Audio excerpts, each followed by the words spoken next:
The Other Side of Change. Who We Become When Life Makes Other Plans. By Maya Shankar. This book explores what happens when life does not follow the plan we carefully created. It is not about avoiding change. It is about understanding who we become because of it. Most of us believe that if we plan well enough, work hard enough, and make the right choices, life will reward us with stability. But change does not ask for permission, and when it arrives, it does not just change our circumstances. It changes us. Let's begin. Chapter 1. Life is not a straight line. We are taught to expect progress. Step by step. Forward. Upward.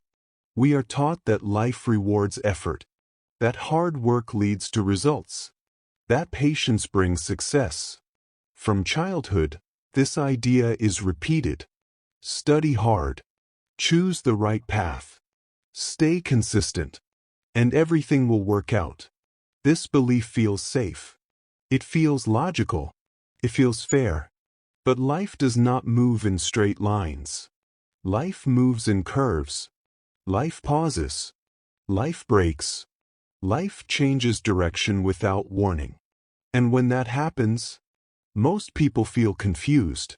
They feel betrayed. They feel lost. Not because change is rare, but because change was never explained. We were trained to expect progress, not interruption, not detours, not endings we did not choose. This chapter begins with one important truth.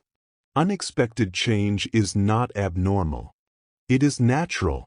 Change is not a mistake in life's design. It is part of it. When life does not follow your plan, it does not mean you failed. It means life is doing what it always does. Life evolves. Yet when plans collapse, the mind reacts with shock. Why did this happen? Why now? Why me? These questions are not signs of weakness. They are signs of expectation. We expected life to move forward because we were told it would. This is where pain begins. Not with change itself, but with the gap between expectation and reality. The mind struggles with this gap. It wants reasons. It wants order. It wants reassurance. But change does not arrive with explanations. It arrives with disruption. Careers shift. Bodies change. Relationships end. Dreams lose shape. Not slowly. Not gently. But suddenly. And in that moment, many people assume something is wrong. They believe they are off track. They believe they made the wrong choice. They believe they wasted time. But the truth is quieter. Life does not promise a straight path. It never did. We only believed it did. This belief comes from stories we tell. Stories of success. Stories of growth. Stories that remove uncertainty. We admire clear journeys. We celebrate smooth progress. We rarely talk about detours. But when you look closely, every meaningful life includes interruption. Every deep transformation begins with disruption. Change forces a pause. And pauses feel uncomfortable. During progress, identity feels stable. You know who you are. You know where you are going. But during detours, identity becomes uncertain. You are no longer moving toward a goal. You are standing in between. This is where fear grows. The mind asks, who am I now? Where do I belong? What comes next? These questions feel heavy because they do not have quick answers. And so, many people rush. They try to fix the detour. They try to return to the plan. They try to regain control. But detours are not errors. They are redirections. Life does not stop you to punish you. Life stops you to change you. This is difficult to accept, because acceptance feels like surrender. But acceptance is not giving up. It is understanding reality. When life moves in a different direction, fighting it only increases pain. This does not mean you must like change. It means you must recognize it. Change does not ask for approval. It does not wait for readiness. It simply arrives. And when it does, the first lesson is this: you are not broken. Your life is not ruined. You are not behind. You are experiencing a normal part of being human. Progress is not constant. Growth is not linear. And clarity often comes after confusion. Most people think progress looks like movement, but sometimes progress looks like stillness. Sometimes it looks like uncertainty. Sometimes it looks like loss. But underneath, something important is happening. Your values begin to shift. Your priorities begin to change. Your sense of self begins to loosen. This feels uncomfortable because the old structure is dissolving. But this dissolution is necessary. Without it, nothing new can form. Life moves in seasons, not schedules. And seasons do not explain themselves. They simply change. Spring does not apologize to winter. Summer does not ask permission from spring. Change follows its own rhythm. When you expect life to follow a straight line, you resist this rhythm, and resistance creates suffering. But when you understand that detours are natural, something softens. You stop blaming yourself. You stop searching for immediate answers. You stop rushing toward certainty. Instead, you begin to observe. You notice what feels different. You notice what no longer fits. You notice what matters now. This awareness is the beginning of transformation. Not dramatic, not loud, but real. The book reminds us of this gently. Change is not an interruption of life. Change is life. And the sooner this truth is accepted, the less frightening uncertainty becomes. You may still feel fear. You may still feel grief. But you will not feel lost. Because you understand something important. Life is not asking you to return to who you were. Life is asking you to become someone new. And that journey does not begin with answers. It begins with acceptance. Before we move forward, take a moment. If this perspective is helping you, if this calm understanding speaks to you, support the channel. Like this video. Share it with someone who needs it. And subscribe to Bookverse for more audiobook summaries like this. In the next chapter, we will explore what happens when effort stops being enough, and why losing control feels so deeply personal. But for now, remember this: life did not go wrong. It simply changed direction. And that is where the Real story begins. Chapter 2. When effort stops being enough. Sometimes discipline fails. Not because you are weak. Not because you did not try. But because life has other plans. This is one of the hardest truths to accept. We grow up believing effort solves problems. Work harder. Be more focused. Stay consistent. This belief becomes part of identity. When something goes wrong, the first reaction is always the same. Try harder. Wake up earlier. Push longer. Be stronger. Be better. And many times, this works. Effort brings results. Discipline creates progress. Control feels possible. Until one day, it does not. You push, but nothing moves. You try again, but results do not change. And suddenly, the tool that always worked no longer does. This moment feels shocking, because effort was never just a strategy. It was a belief system. Effort gave meaning. Effort gave structure. Effort gave a sense of control. So when effort stops being enough, the loss feels personal. The mind asks painful questions. Why is this happening? Why is my best not working? What am I missing? These questions carry fear. Because if effort does not guarantee progress, what does? This is where many people feel panic. They double down. They push harder. They refuse to slow down. Because slowing down feels dangerous. It feels like giving up. It feels like admitting defeat. But the book explains something important here. There are moments in life where effort is no longer the solution. Not because effort is useless, but because the situation has changed. Life does not operate on effort alone. Health can change. Bodies can fail. Circumstances can shift. A job can disappear. A relationship can end. A future can close. And none of this happens because someone lacked discipline. This truth is difficult to accept because effort feels fair. It feels deserved. It feels within control. But life is not a contract.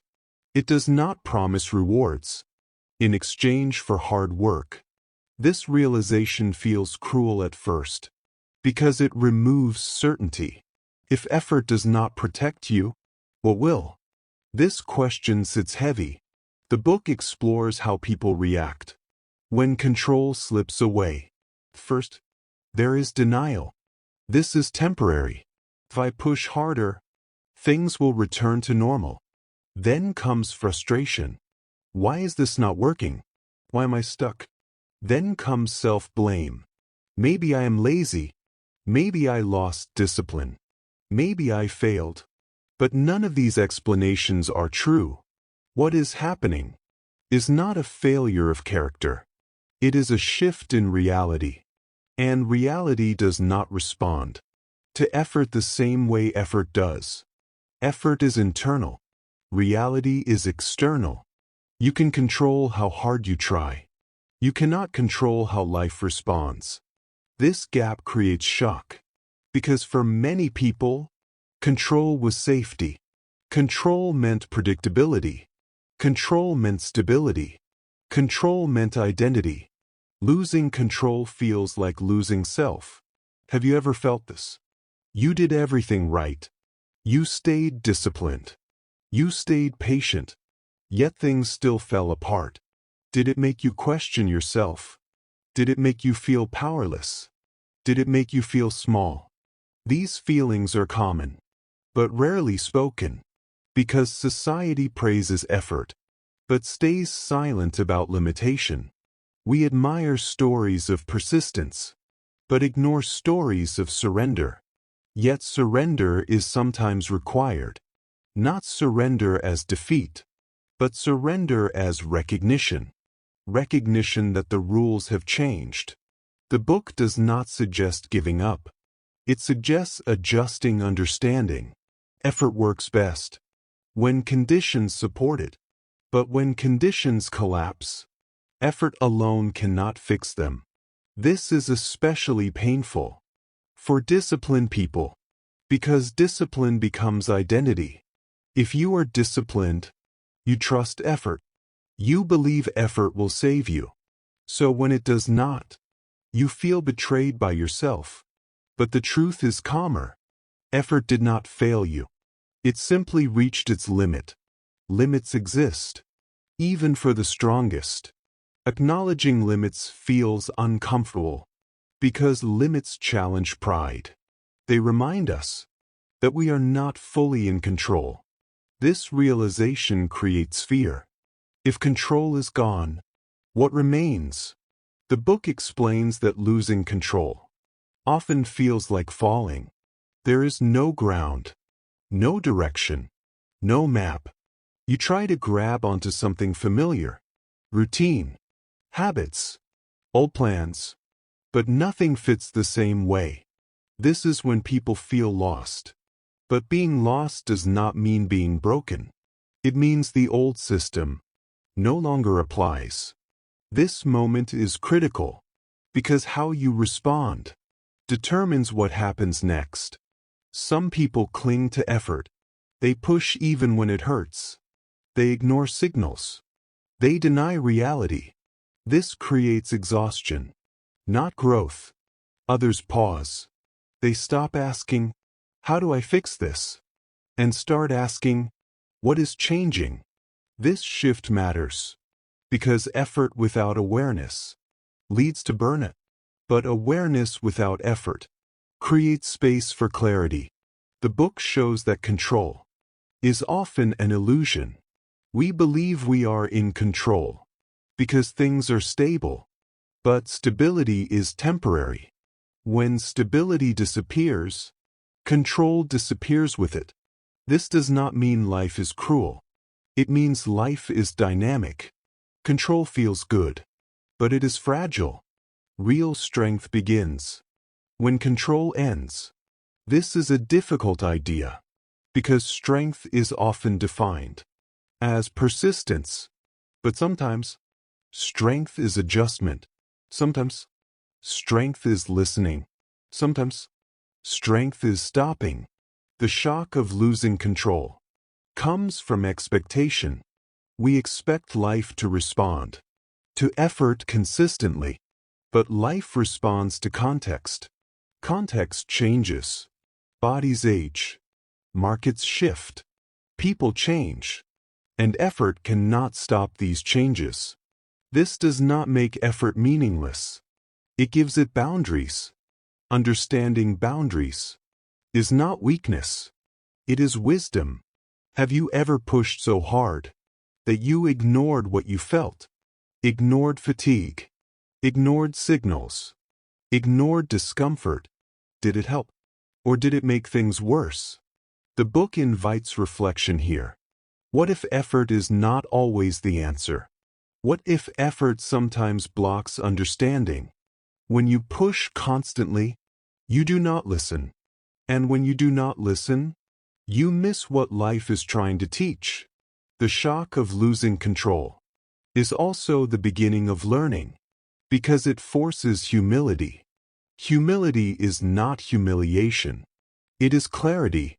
It is the ability to say, "I do not know what comes next." And that is uncomfortable. But it is also honest. Life changes, whether we accept it or not. But growth begins when we acknowledge change. The chapter does not offer solutions. It offers understanding. Understanding that effort has limits. Understanding that control is temporary. And understanding that losing control does not mean losing worth.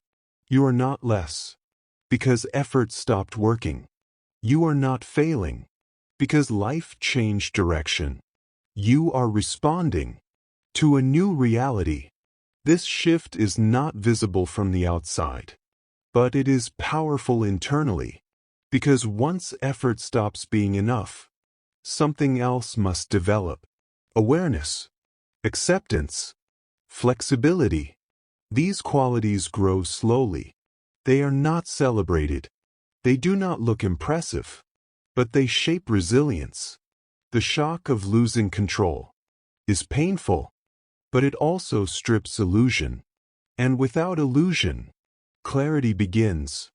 In the next chapter, we will explore what often follows next. The collapse of identity. Because when effort fails, the question is no longer, "What do I do?" It becomes, "Who am I now?" And that question changes everything. Chapter 3. The identity we lose first.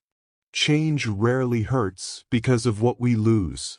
It hurts because of who we can no longer be. This truth is easy to miss, because loss often looks external. A job ends, a body changes, a relationship breaks, a role disappears. But beneath these losses, something deeper collapses. Identity. Identity is the story you tell yourself about who you are. It is not just what you do. It is how you see yourself. I am reliable. I am capable. I am strong. I am needed. These words become anchors. They give meaning. They give direction. They give stability. When life is predictable, Identity feels solid. You wake up knowing your role. You move through the day with certainty. You make decisions without doubt. But when change arrives, identity is the first thing shaken. Not slowly, not gently. Suddenly, the role you relied on disappears, and with it, the version of you attached to it. This is why change feels personal. It is not just something that happened to you. It is something that happened to who you were. The book explains that identity is built through repetition. We repeat actions. We receive feedback. We form self-belief. Over time, this becomes automatic. You do not question it. You live inside it. But change interrupts repetition. The job you identified with ends. The health you trusted shifts. The future you imagined fades. And suddenly, the mirror feels unfamiliar. You look at yourself, and something feels missing. Have you ever felt this? You are still you, but not the same. You do not recognize your reactions. You do not trust your direction. You feel unsure about your place. This confusion is not weakness. It is identity collapse. Identity collapse happens when the old story no longer fits. The mind struggles here. Thus, who am I without this role? Who am I without this ability? Who am I without this future? These questions feel threatening because identity provided safety. It answered questions before they were asked. Without it, everything feels uncertain. The book highlights that people often try to rebuild identity quickly. They rush to replace the old role. They search for a new label. They grab onto the next version. But rushing creates pressure, because identity cannot be forced. It must form naturally. During collapse, there is a period of emptiness. This emptiness feels uncomfortable, even frightening, because humans prefer certainty. Even painful certainty feels safer than unknown space. This is why people cling to old identities. This is just temporary. I will go back to who I was. But change does not work that way. Once identity shifts, it cannot return unchanged. Something has already been seen. Something has already been felt. The old version no longer fits fully. This creates grief. Not grief for a thing, but grief for a self. You grieve the version of you that felt confident, that felt clear, that felt in control. This grief is rarely recognized because it does not look like grief. There are no rituals, no ceremonies, no clear endings. Yet the pain is real. You miss yourself. You miss the ease. You miss the certainty. You miss the sense of direction. Have you ever thought this quietly? I do not know who I am anymore. This thought carries shame, because identity is expected to be stable. People say, be yourself. But what happens when yourself is changing? The book explains that identity is more flexible than we realize. We confuse identity with permanence, but identity is adaptive. It evolves with experience. The problem is not change. The problem is resistance to change. When identity collapses, the mind tries to protect itself. It compares. I used to be better. I used to know more. I used to feel stronger. These comparisons hurt because they lock you in the past. They turn change into loss instead of transition. But identity collapse is not the end of self. It is the loosening of old structure. Think of identity like a shell. It protects. It defines. It shapes. But shells crack. When growth occurs, without the crack, nothing new emerges. This process feels slow. There is no clear direction, no clear timeline. You may feel suspended, not who you were, not yet who you will become. This in-between state is deeply uncomfortable, but it is also necessary. The book emphasizes that identity collapse is often misinterpreted as failure. People think, I lost myself, but the truth is different.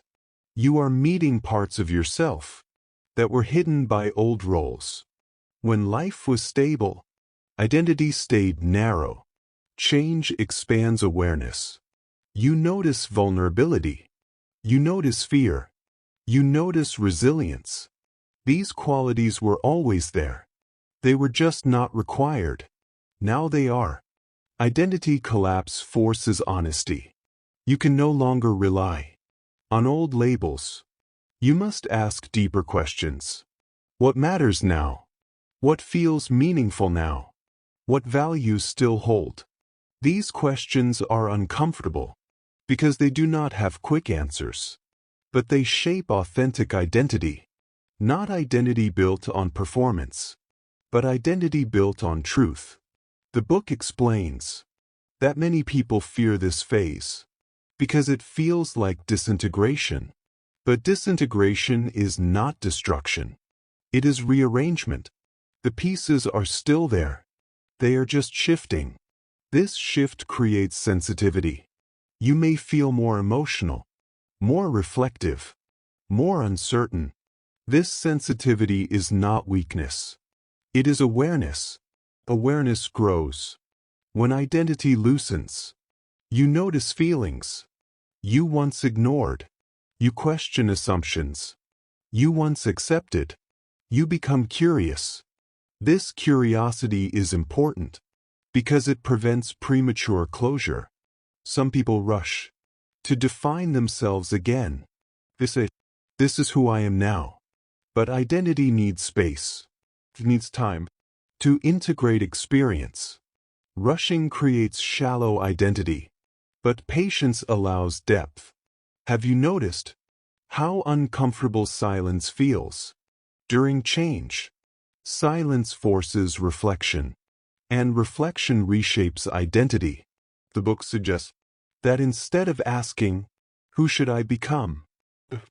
What am I learning? Learning does not demand certainty. It invites observation. Identity forms quietly, through learning, not through pressure, not through performance, but through understanding. This process feels lonely because others may not understand. They may expect you to move on quickly. They may say, just stay positive, just focus forward. But identity does not respond to commands. It responds to experience. The collapse of identity creates humility. You realize how much self-image depended on stability. This realization is sobering, but it is also freeing, because when identity is not fixed, it can grow. You are no longer trapped by who you were. You are open to who you can become. This openness feels vulnerable, but vulnerability is where transformation begins. The book does not romanticize this phase. It acknowledges the pain, the confusion, the fear, but it also honors the growth, because identity collapse is not a sign of failure. It is a sign of evolution. You are not losing yourself. You are loosening old definitions. And in that loosening, new understanding emerges. You may not see it yet. You may not feel it clearly. But something is forming.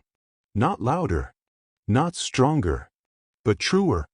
In the next chapter, we will explore why the mind resists this process. Why the brain fights change, even when change is unavoidable. And how understanding this resistance can soften the struggle, because identity collapse is not just emotional, it is psychological, and the mind plays a powerful role in how this journey unfolds. Chapter 4. Why the mind resists change. Why the mind resists change ***.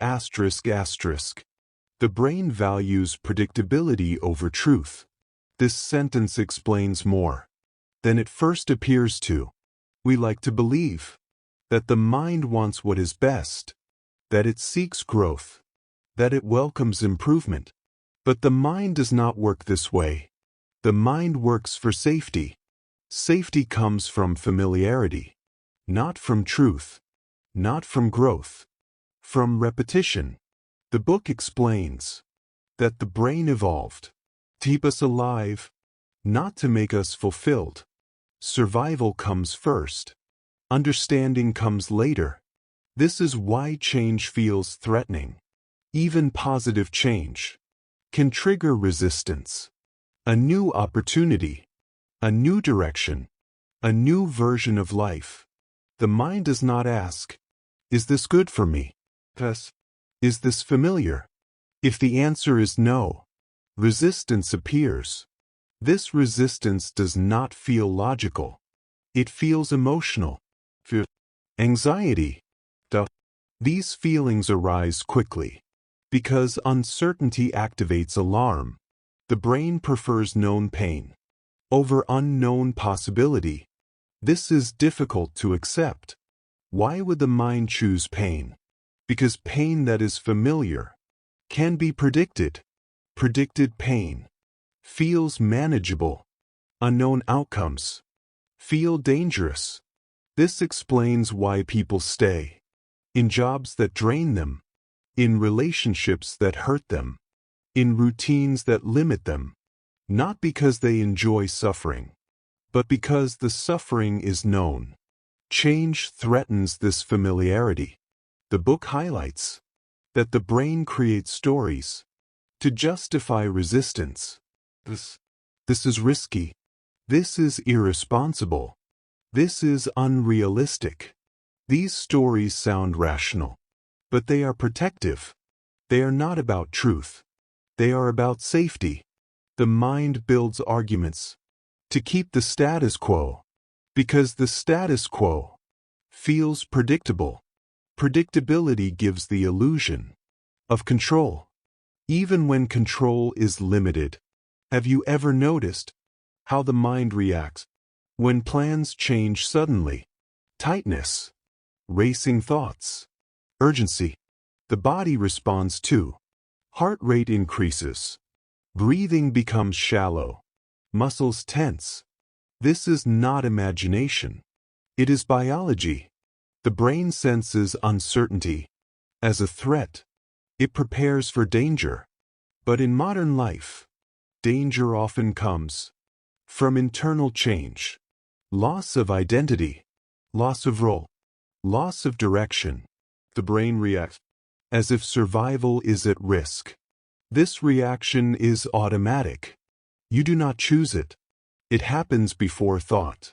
The book explains that resistance is not stubbornness. It is protection. The mind is trying to keep things stable. This helps explain why understanding change does not immediately remove fear. You may know change is necessary. You may know it is unavoidable. Yet resistance remains, because logic does not control fear. Familiarity does. The mind trusts what it knows. This trust is built through repetition. Repeated experiences create neural pathways. These pathways feel comfortable. Change threatens these pathways. It asks the brain to form new ones. New pathways require energy. They require attention. They require uncertainty. The brain avoids this effort unless necessary. This is why change feels exhausting. Not because it is hard, but because it is unfamiliar. The book describes how people often blame themselves for resisting change. They say, why can I not just move on? This self-blame increases stress, because resistance is not a choice. It is a response. Understanding this creates compassion. You are not broken. Your mind is doing its job. The problem arises when protection blocks growth. The mind tries to preserve what no longer fits. This creates tension. Old patterns remain active, but reality has changed. This mismatch creates discomfort. The mind reacts by clinging harder. It replays old thoughts, old plans, old expectations. Have you noticed how often the mind returns to how things used to be, replaying conversations, reimagining outcomes, revisiting decisions? This is not nostalgia. It is resistance. The brain is searching for familiarity, but familiarity is gone. This creates frustration.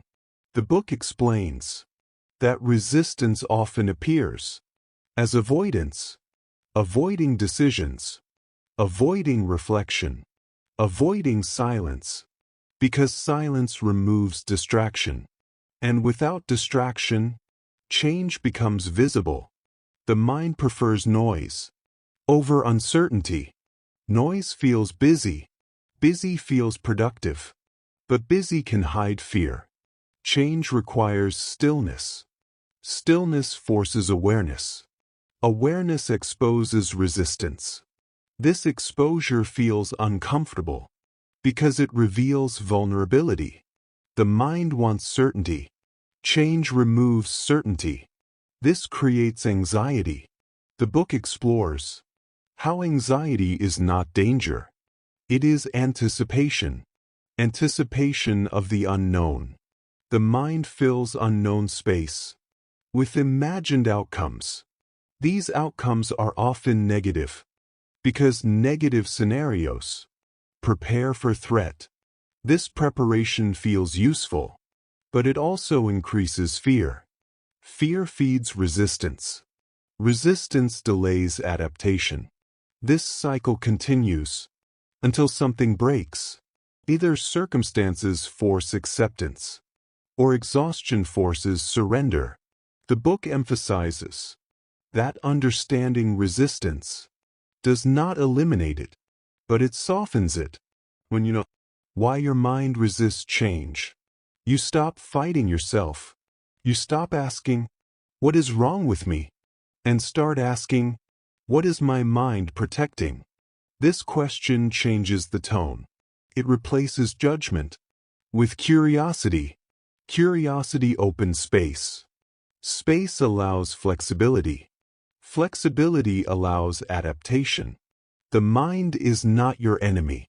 It is cautious, but caution becomes limiting. When circumstances change, the goal is not to silence resistance. The goal is to listen to it. Resistance often points to what feels unsafe. Loss of identity, loss of control, loss of meaning. By acknowledging these fears, they lose some power. Ignoring resistance strengthens it. Fighting resistance intensifies it. Understanding resistance softens it. The book suggests that change becomes easier when we separate discomfort from danger. Discomfort is not harmful. It is unfamiliar. The mind confuses the two. This confusion drives resistance. When you feel discomfort, the mind says stop. But discomfort often signals growth. The challenge is learning to stay present without forcing certainty. Have you noticed how the mind rushes to create conclusions? This will never work. This is a mistake. I should have known better. These thoughts create closure. Closure feels calming, but premature closure prevents learning. Change requires openness. Openness feels unsafe, but openness allows integration. The book highlights that resistance fades when meaning is rebuilt. The mind resists when it cannot see purpose. When purpose returns, resistance softens. But purpose takes time. This is why patience matters. Patience allows the brain to update its understanding. New experiences slowly become familiar. Familiarity reduces fear. Fear reduces resistance. This process is gradual. There is no switch. There is no moment where resistance disappears. But there is a shift. The shift comes when you stop demanding clarity and start allowing uncertainty. This allowance reduces tension. The mind relaxes. When pressure reduces, change becomes less threatening. When it is not forced, the book reminds us that resistance is part of the human experience. Everyone resists change. Those who appear calm have simply learned to sit with uncertainty. This skill develops through experience, not through willpower. Understanding this creates patience with yourself. You are not late. You are not failing. You are adjusting. The mind needs time to catch up with reality. When it does, resistance transforms. It becomes awareness. In the next chapter, we will explore a quieter form of pain, the grief that comes from a life that did not happen, a grief that is rarely named but deeply felt, because change does not only take what we had, it also takes what we imagined. Chapter 5. Grieving a life that did not happen. Not all grief comes from death. This sentence feels strange at first, because grief is often linked to something visible, a person, a moment, an ending others can see. But some grief has no clear shape. It comes quietly. It stays hidden. It is rarely named. This chapter gives language to that invisible loss, the loss of a life that never arrived. Most people imagine a future, not in detail, but in feeling. They imagine stability, growth, a sense of arrival. They imagine who they will be, where they will live, how life will unfold. These images form slowly, often without awareness. They guide decisions. They influence effort. They shape hope. But when life changes direction, these imagined futures dissolve. Not suddenly, but gradually. And when they disappear, something aches. This ache is confusing, because nothing physical was lost. No event occurred. No clear ending happened. Yet something feels gone. This is invisible grief. The book explains that humans grieve expectations. We grieve possibilities. We grieve versions of life that felt real inside us, even if they never happened. This grief is often dismissed. People say, "Be grateful for what you have. Others have it worse." These responses miss the point. Grief is not comparison. It is attachment. We attach to imagined futures as deeply as real ones, because the mind does not separate imagination from meaning. What mattered still mattered. Have you ever felt this? You reached a moment where you realized life would not look the way you once expected. Did it create sadness? Did it create confusion? Did it feel hard to explain? This is the grief the chapter addresses. It is not dramatic. It is quiet. It shows up as heaviness, as restlessness, as a sense of absence. You may feel unmotivated. You may feel numb. You may feel disconnected. And you may not know why. This grief often goes unnamed, because society recognizes certain losses, but it ignores others. There are rituals for death. There are rituals for endings. But there are no rituals for unrealized futures. So people grieve silently. They tell themselves to move on. They minimize the pain. But unacknowledged grief does not disappear. It stays. It shows up in small moments. When you see others living the life you imagined, when milestones pass quietly, when questions arise without answers. The book explains that invisible grief often creates self-doubt. People wonder, why am I sad? Nothing terrible happened. This confusion adds shame, because pain feels unjustified. But pain does not require permission. Grief does not require a visible loss. It requires meaning, and meaning was present.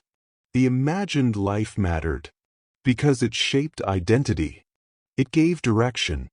It provided motivation. When it disappears, identity feels shaken again. You are not just grieving a future. You are grieving clarity. Clarity gave comfort. Without it, the present feels uncertain. This uncertainty is heavy.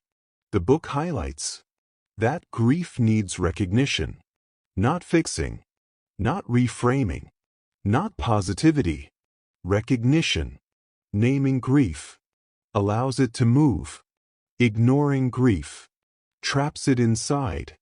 Have you noticed how naming an emotion changes how it feels? When something is named, it becomes manageable. When it remains vague, it feels overwhelming.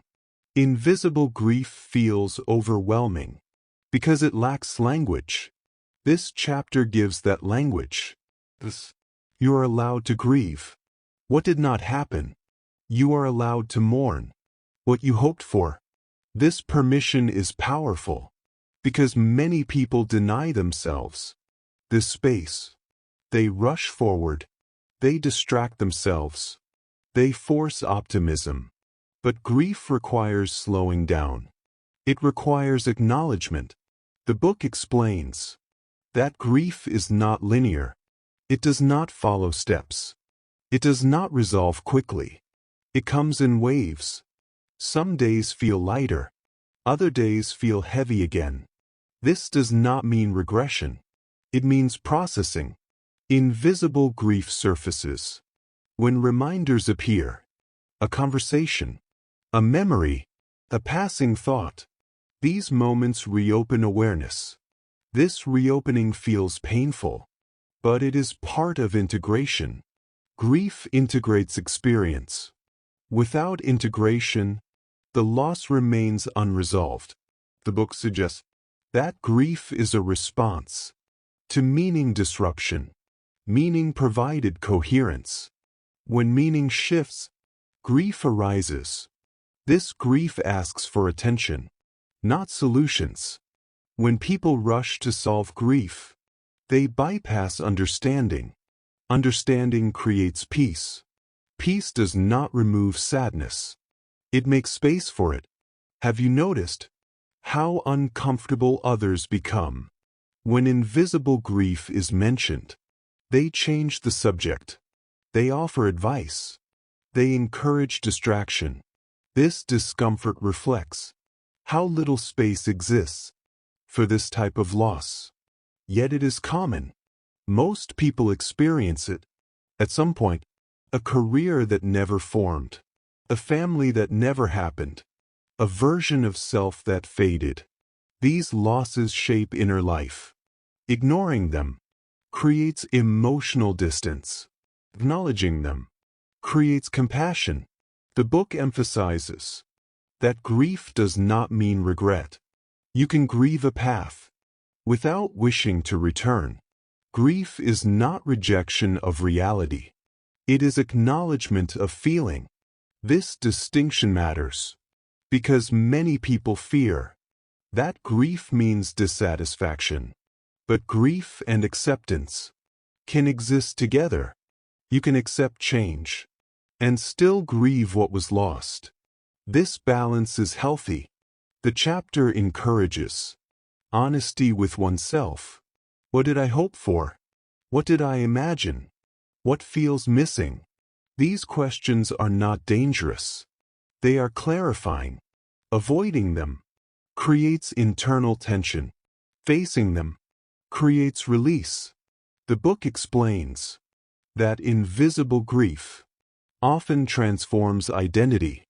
It softens perspective. It deepens empathy. It reshapes values. People who acknowledge grief often become more present. They stop rushing toward outcomes. They start valuing experience. This shift is subtle, but it changes how life is lived. Grief slows time. It pulls attention inward. This inward movement is not withdrawal. It is reflection. Reflection helps integrate change. Without reflection, change feels chaotic. With reflection, change becomes meaningful. The chapter does not suggest that grief must be resolved. It suggests that grief must be held with patience, held with kindness, held without judgment. Invisible grief needs permission. Permission to exist. Permission to be felt. Permission to take time. Have you given yourself this permission, or have you been rushing past it? The book invites you to consider this gently, not as a demand, but as an invitation. Grieving a life that did not happen does not mean you failed. It means you cared, and caring is part of being human. This grief does not block the future. It prepares you for it, because once grief is acknowledged, it no longer needs to hide. And when it no longer hides, it softens. In the next chapter, we will explore another instinctive response. The desire to return to how things were. The belief that going back will restore comfort. And why this belief, though understandable, keeps us stuck. Because change does not ask us to return. It asks us to move forward differently. Chapter 6. The false hope of going back. We often believe things will return to normal. This belief feels comforting. It feels safe. It feels reasonable. After change arrives, the mind looks backward, remembers how things were, how life felt, how simple everything seemed. The past becomes a reference point. Once this ends, things will go back to normal. This thought appears quietly, almost automatically. But this chapter explains why normal never returns. Not because life is cruel, but because change alters reality. Once something shifts, it cannot be unseen. Once an experience happens, it becomes part of you. The mind hopes for reversal, because reversal promises relief. Relief from uncertainty. Relief from discomfort. Relief from loss. Going back feels easier than moving forward, because moving forward requires adaptation. Adaptation demands effort, awareness, acceptance. Going back demands memory. Memory feels simpler. The book explains that the desire to return is rooted in fear. Fear of the unknown. Fear of identity change. Fear of instability. The mind wants familiar ground. Familiar ground feels predictable. But predictability is often an illusion. Even before change, life was shifting, but change makes movement visible. The chapter highlights that normal is not a fixed state. It is a moment in time. What felt normal was simply stable for a while. When stability ends, normal ends with it. Trying to return to normal is like trying to return to a previous season. Winter does not return summer. Summer does not restore spring. Time moves forward. The mind struggles with this truth because the past feels known. The future feels unclear. So the mind idealizes the past. It smooths out difficulties. It highlights comfort. It forgets struggle. This creates a false image. The past becomes safer than it truly was. Have you noticed how memory softens pain? Moments that once felt stressful now feel manageable. This distortion fuels hope. of returning. But the book explains that returning is impossible, not because circumstances cannot repeat, but because you are not the same. You have changed. Your awareness has expanded. Your perspective has shifted. Your expectations have altered. Even if circumstances looked similar, experience would not feel the same. This is an important realization because it removes the illusion that happiness exists only in the past. The desire to return often hides resistance to letting go. Letting go feels like loss because it confirms finality. The mind prefers temporary pain with the promise of reversal instead of acceptance with uncertainty. The chapter explains that hope of returning can delay healing because healing requires presence. If attention stays in the past, the present feels empty. This emptiness feels uncomfortable. So the mind revisits memories. It replays routines. It recalls conversations. It imagines alternatives. These thoughts feel productive, but they keep you stuck. Have you noticed how often the mind says, "If only things were like before"? This sentence carries longing, but it also carries denial. Denial of change. The book explains that denial is not intentional. It is protective, gives the mind time to adjust. But when denial lingers, it prevents adaptation. Adaptation is not surrender. It is alignment with reality. Reality moves forward. Holding on to the past creates tension because reality does not cooperate. With memory, the book explores how people try to recreate normal. They rebuild routines. They mimic old habits. They seek familiar patterns. Sometimes this helps temporarily, but often it fails because the internal context has changed. What once felt fulfilling now feels empty. What once felt exciting now feels dull. This confusion creates frustration. Why is this not working anymore? Because normal belonged to a different version of you. That version no longer exists. This realization feels heavy because it confirms that something is gone. But it also creates honesty. Honesty allows new understanding. The chapter emphasizes that going back is not the goal of change. Change does not test endurance. It invites transformation. Transformation requires release. Release feels painful because it ends hope of reversal. But it also opens space. Space for new meaning. Space for new identity. The mind resists this space because space feels empty. But emptiness is not absence. It is potential. The book explains that many people remain stuck, waiting for normal to return. They pause life. They delay decisions.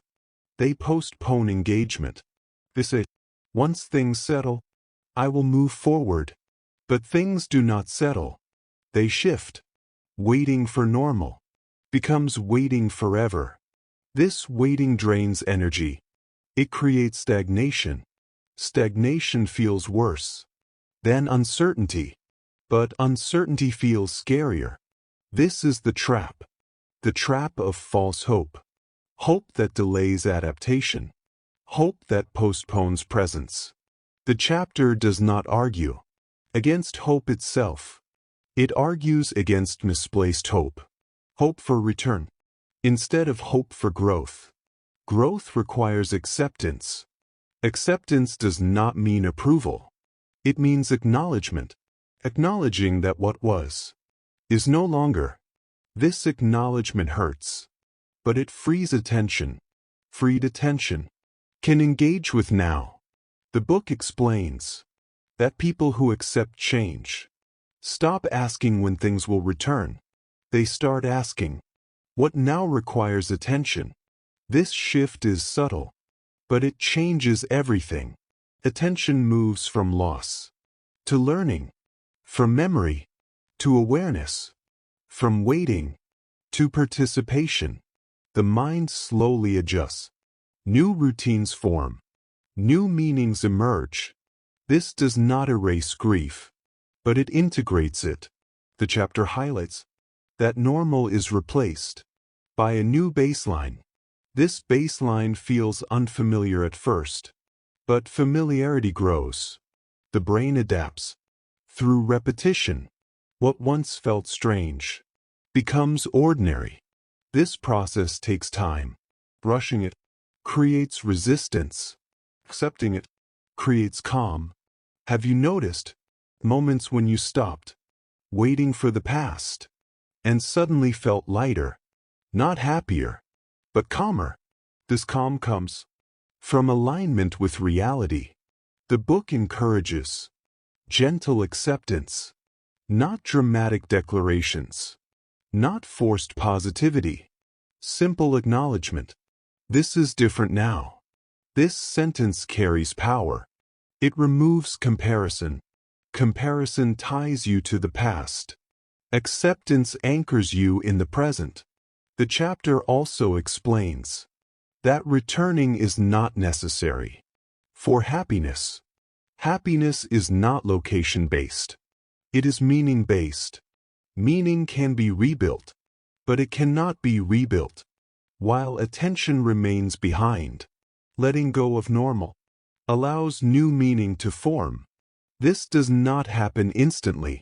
It happens gradually, through small adjustments, through quiet realizations. The book reminds us that life does not pause. It continues. Resisting this continuation creates suffering. Participating in it creates growth. The false hope of going back keeps you anchored to loss. The acceptance of change opens possibility. In the next chapter, we will explore a phase many people experience next: the quiet, confusing space between who you were and who you are becoming. A space that feels empty but holds deep importance, because this space is where transformation begins. Chapter 7. The space between old and new. There is a quiet, uncomfortable phase after change. It does not announce itself. It does not demand attention, but it is there. This chapter explores the emotional in-between, the space after the old ends and before the new begins. This space feels strange, because nothing is clearly wrong, but nothing feels right either. The past is gone, but the future is not visible. You are no longer who you were, but you are not yet someone else. This is the in-between. Most people are not prepared for this phase, because it feels empty. There is no clear direction, no clear identity, no clear purpose. Life continues, but meaning feels paused. This pause creates discomfort. The mind prefers motion. Motion feels productive. Motion feels safe. Stillness feels uncertain. But the space between old and new is often quiet. There are fewer answers, fewer labels, fewer expectations. This quiet can feel unsettling. The book explains that this phase is necessary. Change does not move directly from loss to clarity. It moves through ambiguity. Ambiguity feels unstable because it removes structure. Structure told you how to act, what to expect, who to be. Without structure, you must observe. Observation requires patience. Patience feels difficult when you want resolution. Have you ever felt this? Life is moving, but you feel paused. People around you seem to know where they are going. You feel behind, disconnected, unsure. This comparison increases discomfort because the in-between does not have visible milestones. There is no progress to measure. This creates anxiety. Am I wasting time? Am I doing this wrong? Am I falling behind? These questions appear often, but the book explains that the in-between is not wasted time. It is integration time. Integration allows experience to settle. Without integration, change remains chaotic. The mind needs space to reorganize meaning. This reorganization happens quietly. It cannot be forced. Trying to rush this phase creates pressure. Pressure blocks reflection. Reflection allows understanding. The book highlights that people often misunderstand this phase. They think something is wrong because nothing feels clear. But clarity does not arrive immediately. Clarity grows slowly. It forms through awareness. During the in-between, you begin to notice patterns. What drains you? What comforts you? What no longer matters? These observations shape direction, but they are subtle. You must be present to notice them. The discomfort of this phase comes from uncertainty. Uncertainty removes predictability. Predictability gave security. Without it, the mind feels exposed. This exposure feels vulnerable. But vulnerability creates openness. Openness allows growth. The book explains that the in-between often feels lonely because others expect progress. They ask questions. What are you doing now? What is next? Have you figured it out? These questions create pressure because there may be no answers. And saying, I do not know, feels uncomfortable. But not knowing is honest. The in-between requires honesty. Honesty with yourself. Honesty with others. This honesty builds resilience because pretending certainty creates stress. Accepting uncertainty creates calm. The book describes this phase as a threshold. You have crossed something, but you have not arrived. Thresholds feel unstable. They are not meant to be permanent, but they are important. They mark transition. Many people rush through thresholds. They distract themselves. They stay busy. They avoid stillness. But avoiding the in-between delays transformation. Transformation requires pause. Pause allows reflection. Reflection reshapes identity. The book emphasizes that the in-between is not empty. It is active internally. Thoughts reorganize. Values shift. Priorities adjust. These changes are not visible, but they are happening. This invisibility makes the phase feel unproductive. But productivity is not the goal here. Understanding is. Understanding grows quietly. The book explains that emotions surface strongly during this phase. Sadness, confusion, restlessness. These emotions feel overwhelming because there is no clear direction to release them. But these emotions are signals. They point toward what matters. Ignoring them creates numbness. Listening to them creates insight. Have you noticed how silence feels louder during this phase? Without structure, the mind becomes aware of itself. This awareness can feel intense, but it is also clarifying. The in-between forces you to sit with yourself, without distractions, without labels. This can feel uncomfortable, because identity once provided cover. Now identity is forming. The book explains that many people fear this phase because it feels like stagnation. But stagnation is stillness without growth. The in-between is stillness with growth. Growth just has not appeared yet. This distinction matters because mislabeling this phase creates unnecessary anxiety. The chapter encourages patience, not passive waiting, but attentive presence. Presence allows meaning to emerge. Meaning cannot be forced. It must be discovered. During the in-between, small insights appear. They may seem insignificant, a realization, a feeling, a preference, but these small signals guide future direction. Ignoring them leads to confusion later. The book suggests that instead of asking, "When will this end? What is this teaching me?" this question invites curiosity. Curiosity reduces fear. Fear increases resistance. The in-between is where resistance softens, because there is nothing to hold on to. Old identities are gone. New ones are not ready. This emptiness invites flexibility. Flexibility allows adaptation. The book reminds us that many meaningful lives were shaped during these quiet phases, not during success, not during clarity, but during uncertainty. Uncertainty forces self-reflection. Self-reflection deepens understanding. This understanding shapes future choices.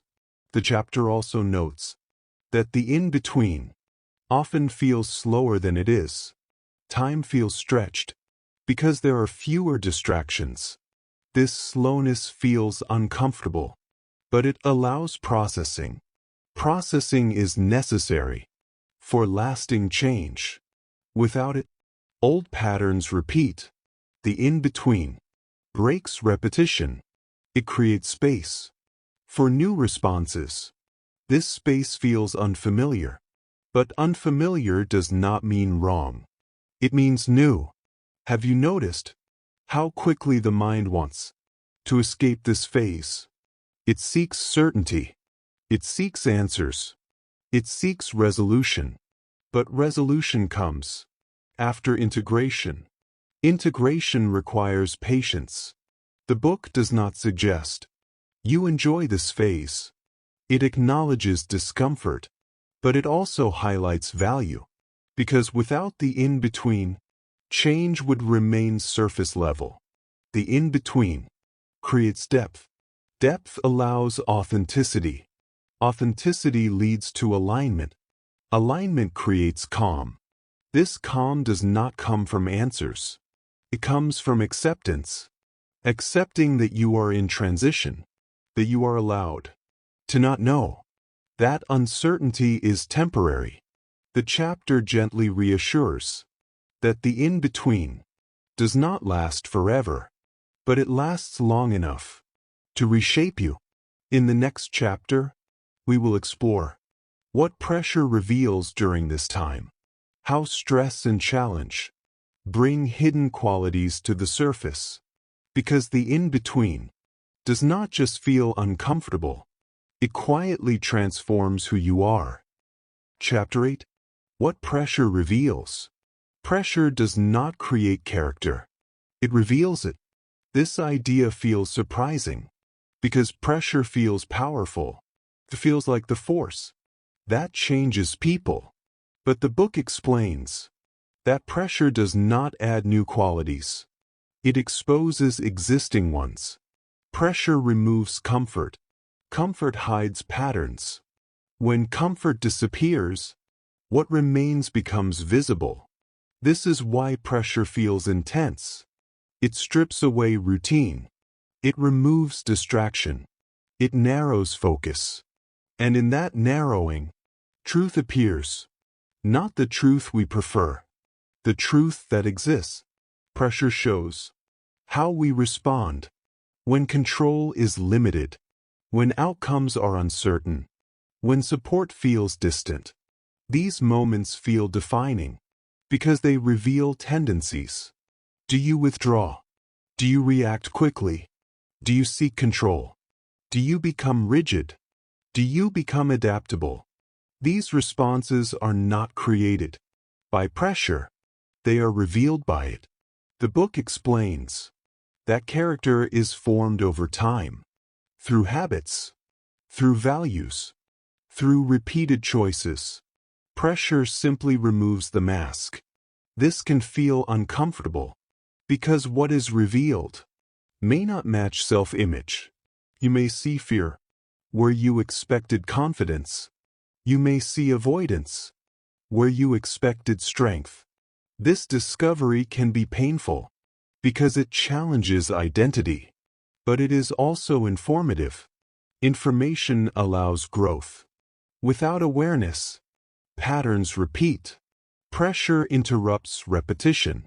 It brings hidden reactions to the surface. The book highlights that people often misunderstand pressure. They believe pressure tests strength, but pressure tests alignment. Alignment between values and actions. When values are clear, pressure sharpens response.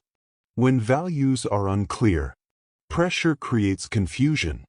This explains why some people become calmer under pressure, and others become overwhelmed. It is not about toughness. It is about clarity. Clarity reduces friction. Friction increases stress. Pressure amplifies this difference. Have you noticed how pressure changes perception? Small problems feel larger. Minor doubts feel heavy. This amplification reveals priorities. What matters becomes urgent. What does not fades. Pressure focuses attention. Attention reveals what you protect, what you defend, what you fear losing. These insights are valuable because they show attachment. Attachment shapes behavior. The book explains that pressure also reveals coping strategies. Some people seek distraction. Some seek control. Some seek reassurance. These strategies developed earlier. Pressure simply activates them. Understanding this removes self-judgment. You are not becoming someone new. You are meeting yourself. This meeting can feel uncomfortable because honesty is involved. The book emphasizes that growth requires this honesty. Without seeing what pressure reveals, change remains surface level. Surface change does not last. Lasting change comes from awareness. Pressure creates awareness, but awareness requires attention. If pressure is avoided, awareness is delayed. The chapter explains that many people try to escape pressure. They numb it. They distract themselves. They rush to relief. But relief hides information. Pressure contains data. It shows limits. It shows strengths. It shows values. Ignoring this data slows learning. The book does not suggest seeking pressure. It suggests learning from it. Pressure is part of life. Avoiding it completely is impossible, but responding to it with curiosity is possible. Curiosity changes experience. Instead of asking, "Why is this happening?" "What is this revealing?" This shift changes tone. It replaces resistance with observation. Observation reduces reactivity. Reactivity increases stress. Pressure often triggers reactivity because it feels urgent. Urgency narrows thinking, but awareness widens it. The book explains that under pressure, the mind defaults to habit. Habits feel automatic. They do not require thinking. This is efficient, but not always helpful. Pressure exposes habits. Habits show how you learned to survive earlier experiences. Some habits helped once. Some now limit you. Pressure reveals this mismatch. This revelation can feel destabilizing because it questions competence. But competence is context-dependent. What worked before may not work now. Pressure shows this clearly. The chapter highlights that pressure also reveals values. When time and energy are limited, Choices become clearer. What you protect first matters most. What you sacrifice reveals priority. These moments are revealing because values guide identity. Seeing values clearly helps rebuild identity. Pressure accelerates this process. The book notes that pressure often reveals empathy. Some people become more understanding. Others become more guarded. This difference reflects orientation toward connection or toward protection. Neither response is wrong, but understanding your response helps you choose consciously. Pressure often brings emotional intensity. Emotions feel sharper. Reactions feel quicker. This intensity can feel overwhelming, but it also brings clarity.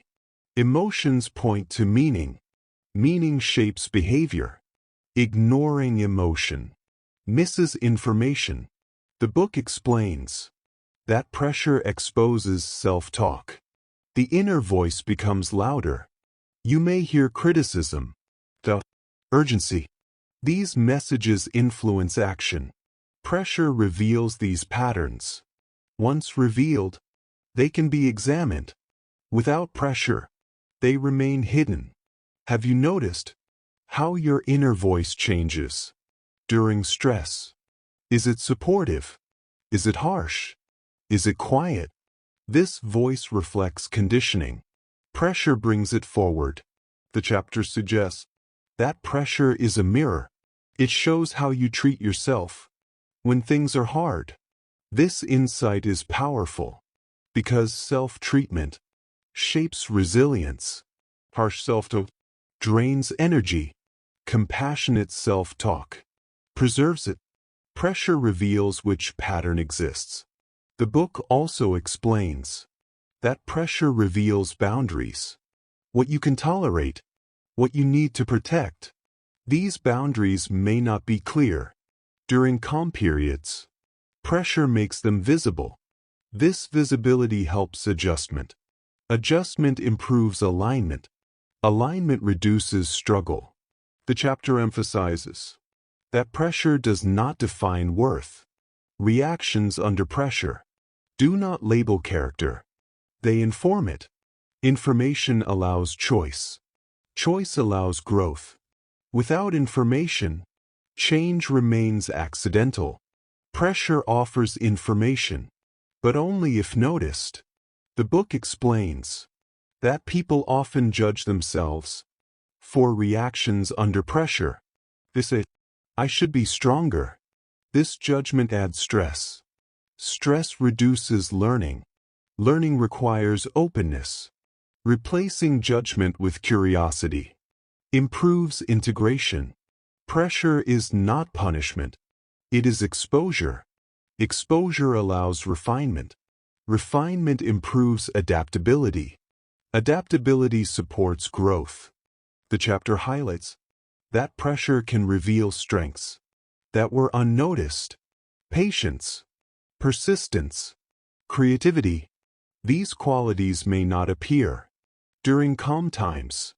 Pressure calls them forward. This discovery builds confidence. Not confidence from success, but confidence from awareness. Awareness is stable. Success is temporary. Pressure also reveals limitations.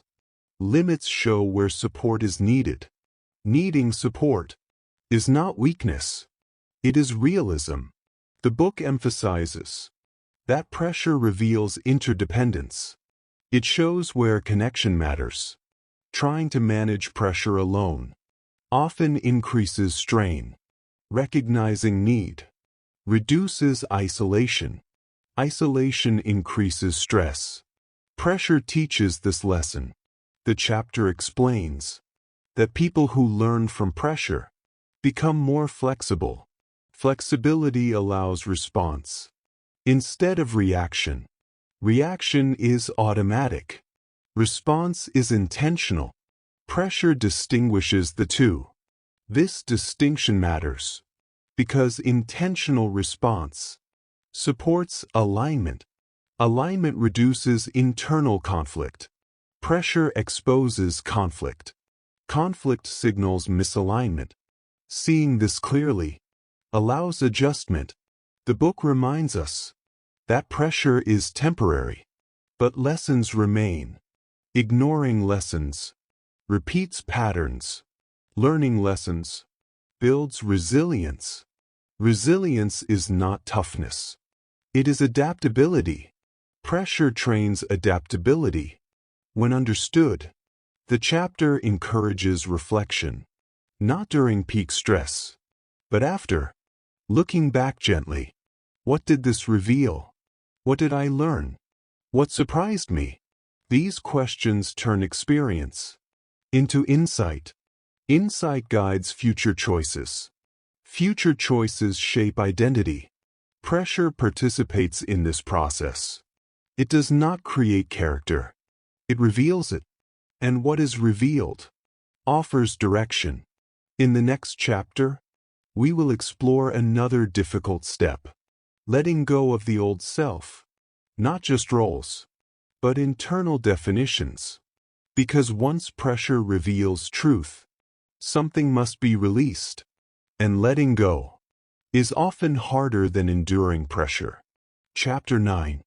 Letting go without closure. Some endings do not come with explanations. They arrive quietly or suddenly, but without answers. This chapter focuses on emotional release, letting go, without closure. Most people expect closure, an explanation, a reason, a clear ending. The mind wants a story that makes sense, because sense feels safe. But life does not always offer this. Some chapters end mid-sentence.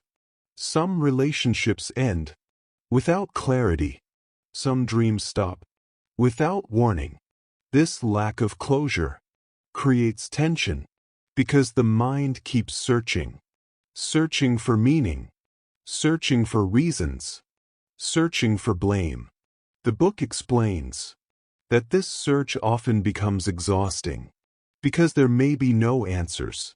And waiting for answers delays release. Release requires acceptance. Acceptance does not mean approval.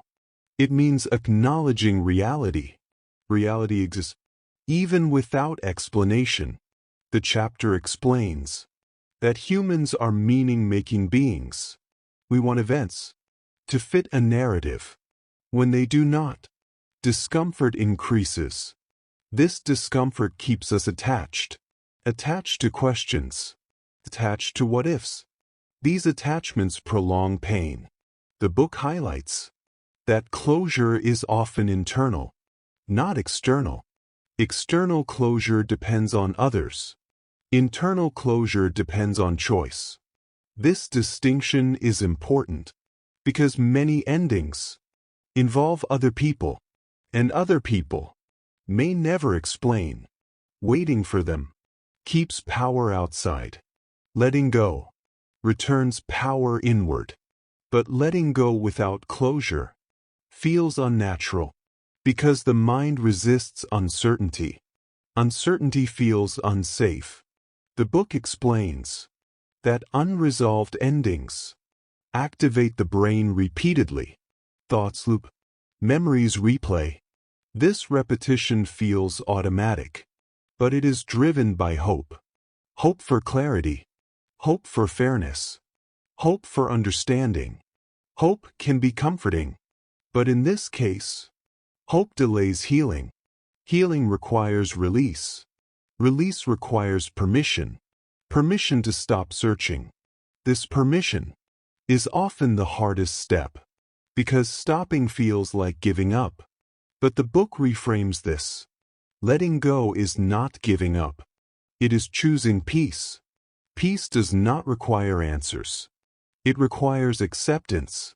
Acceptance acknowledges that not everything will make sense. This acceptance reduces struggle. Struggle comes from resistance. Resistance keeps pain active. The chapter explains that emotional release is not forgetting. It is loosening grip. Memories may remain, but they lose charge. This happens when the mind stops demanding explanation. Demand creates tension. Letting go reduces it. The book describes how unresolved endings often carry imagined conversations. Things you wish you said, things you wish you heard. These imagined conversations keep the story alive. They feel unfinished, but they are also one-sided, waiting for resolution. Through imagination, keeps pain present. The chapter encourages acknowledging what happened, not what should have happened. This distinction matters because should creates conflict. Conflict drains energy. Acknowledgement conserves it. Have you noticed how some memories return again and again? They return because they feel incomplete. The mind wants to close loops, but some loops remain open. Forcing closure does not work. Allowing incompleteness. This allowance feels uncomfortable because incompleteness feels like failure. But the book explains that incompleteness is part of life. Not every story resolves cleanly. Not every effort is rewarded. Not every relationship concludes with understanding.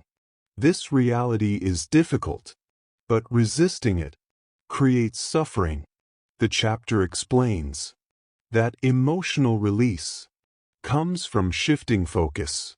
From why did this happen to how am I carrying this? This shift moves attention inward. Carrying pain requires energy. Releasing pain frees it. Release does not happen instantly. It happens gradually, through repeated acceptance. Each time the thought returns, acknowledge it, then release it again. This repetition builds capacity. The book explains that emotions want movement. When movement is blocked, they stagnate. Stagnation feels heavy. Allowing emotion to be felt without story allows movement.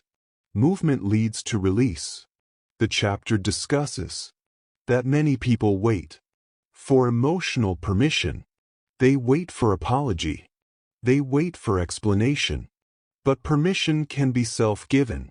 You do not need agreement to release pain. You need willingness. This willingness grows when exhaustion appears.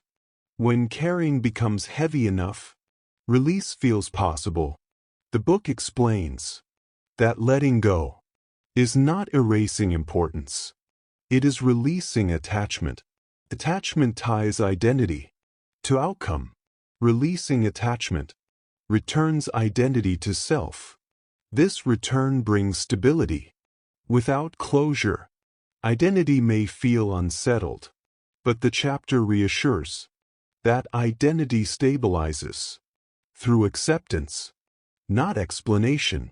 The book highlights that unresolved endings often trigger self-blame. What did I do wrong? What could I have changed? These questions create loops. Loops keep attention stuck. The chapter suggests gentle inquiry, not blame, but understanding. Understanding that some outcomes were never fully controllable. Control is comforting, but limited. Accepting limits reduces guilt. The book explains that closure is often imagined as a moment, but release is a process, a gradual loosening. This process requires patience. Impatience increases frustration. Frustration blocks acceptance. Acceptance allows calm. The chapter explains that letting go without closure creates emotional maturity. Maturity tolerates ambiguity. Ambiguity exists in reality. Avoiding it limits growth. Facing it builds resilience.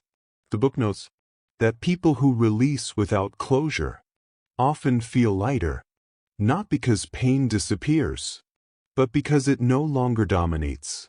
Dominance fades.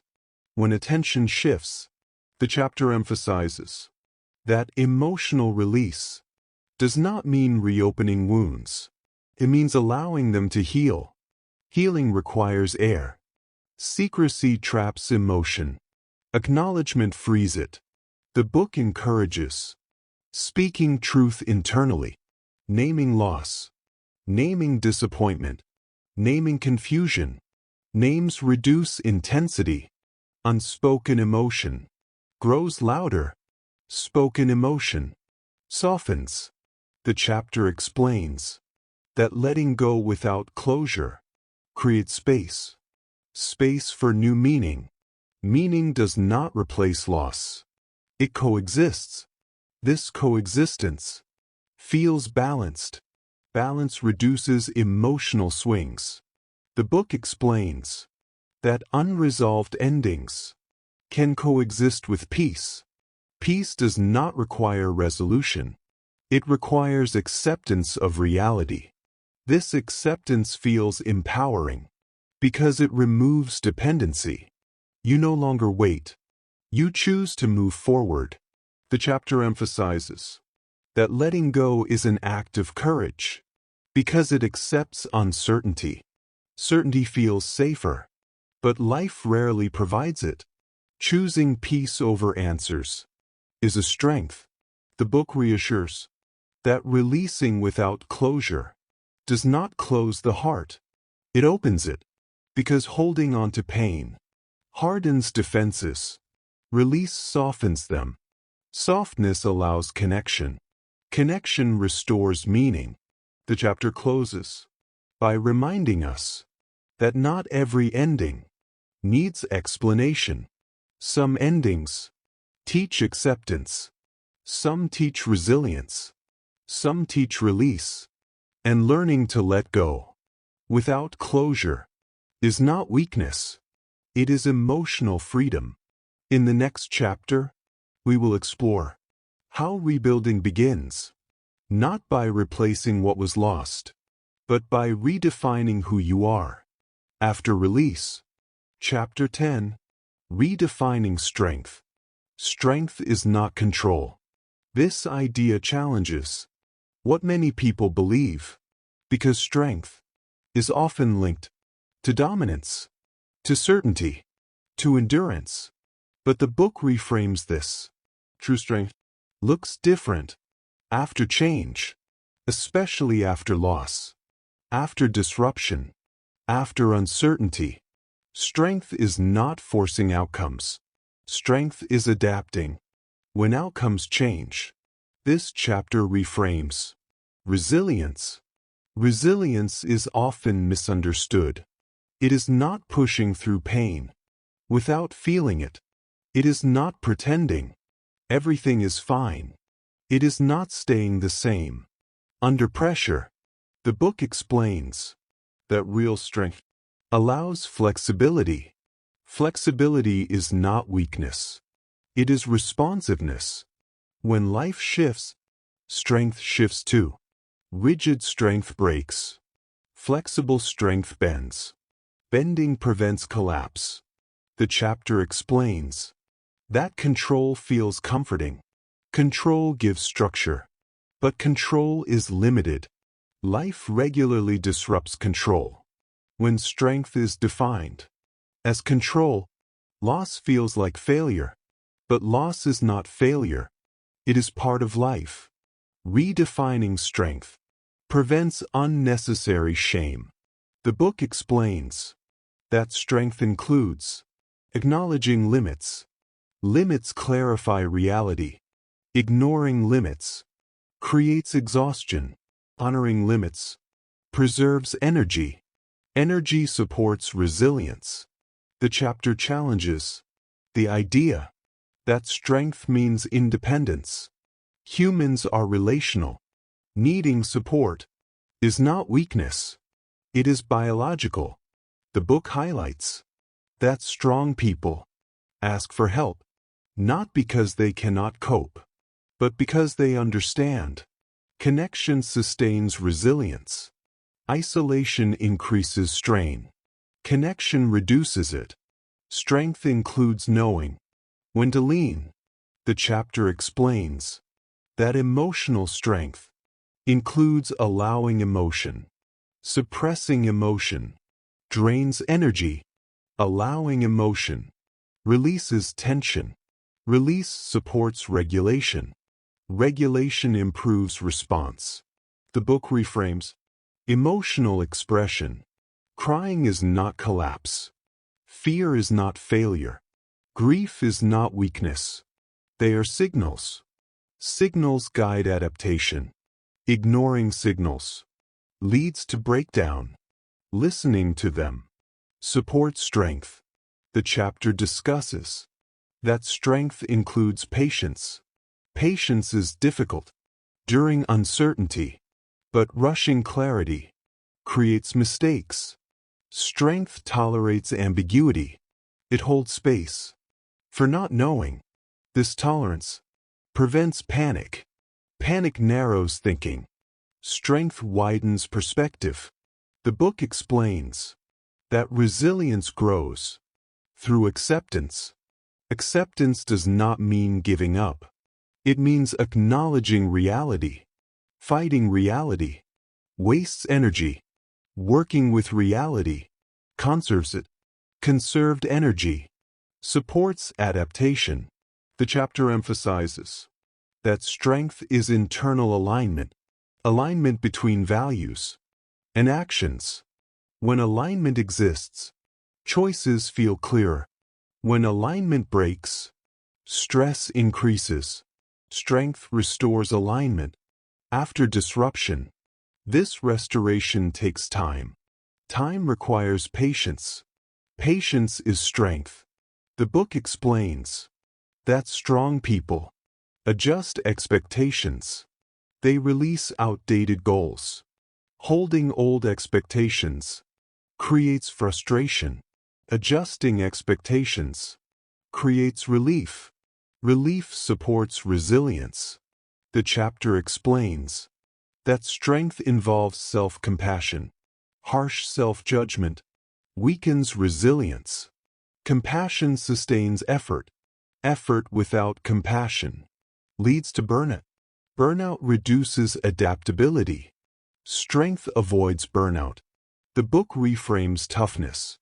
Toughness without flexibility is brittle. Flexible toughness endures. Endurance comes from recovery. Recovery requires rest. Rest is often undervalued, but rest restores capacity. Capacity supports response. The chapter highlights that strength includes boundaries. Boundaries protect energy. Without boundaries, resilience erodes. Saying no is sometimes strength, not because of rejection, but because of preservation. Preserving energy allows sustained engagement. The book explains that strength includes reflection. Reflection allows learning. Without reflection, experience repeats. Repeating pain does not build resilience. Learning from pain does. Strength turns experience into insight. Insight informs choices. Choices shape future stability. The chapter discusses that strength changes with context. What was strong before may not be strong now. Clinging to old definitions creates conflict. Updating definitions supports growth. The book encourages flexible self-image. Rigid identity creates suffering. Flexible identity allows evolution. Evolution is strength. The chapter explains that strength includes surrender. Surrender does not mean defeat. It means releasing resistance. Resistance increases strain. Releasing resistance reduces friction. Reduced friction conserves energy. Energy fuels resilience. The book explains that strength allows vulnerability. Vulnerability creates honesty. Honesty builds trust. Trust supports connection. Connection strengthens resilience. Avoiding vulnerability isolates. Isolation weakens. The chapter highlights that strength includes grief. Grief honors meaning. Avoiding grief blocks healing. Healing requires acknowledgement. Acknowledgement restores balance. Balance supports stability. The book explains that strong people accept change. They do not deny it. They adjust. Adjustment is not weakness. It is intelligence. The chapter emphasizes that strength includes curiosity. Curiosity opens possibilities. Fear closes them. Strength leans into curiosity. Curiosity reduces threat perception. Reduced threat perception calms the nervous system. Calm improves decision-making. The book explains that strength is not constant. It fluctuates. Strong people accept fluctuation. They do not judge dips. They rest. They recover. Recovery restores capacity. The chapter explains that resilience is dynamic. It responds to context. It evolves with experience. Rigid strength fails. Adaptive strength endures. The book reframes success. Success is not avoiding struggle. It is navigating it.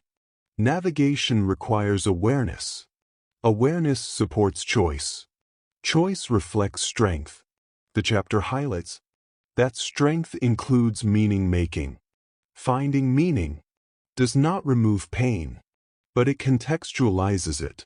Context reduces overwhelm. Overwhelm blocks resilience.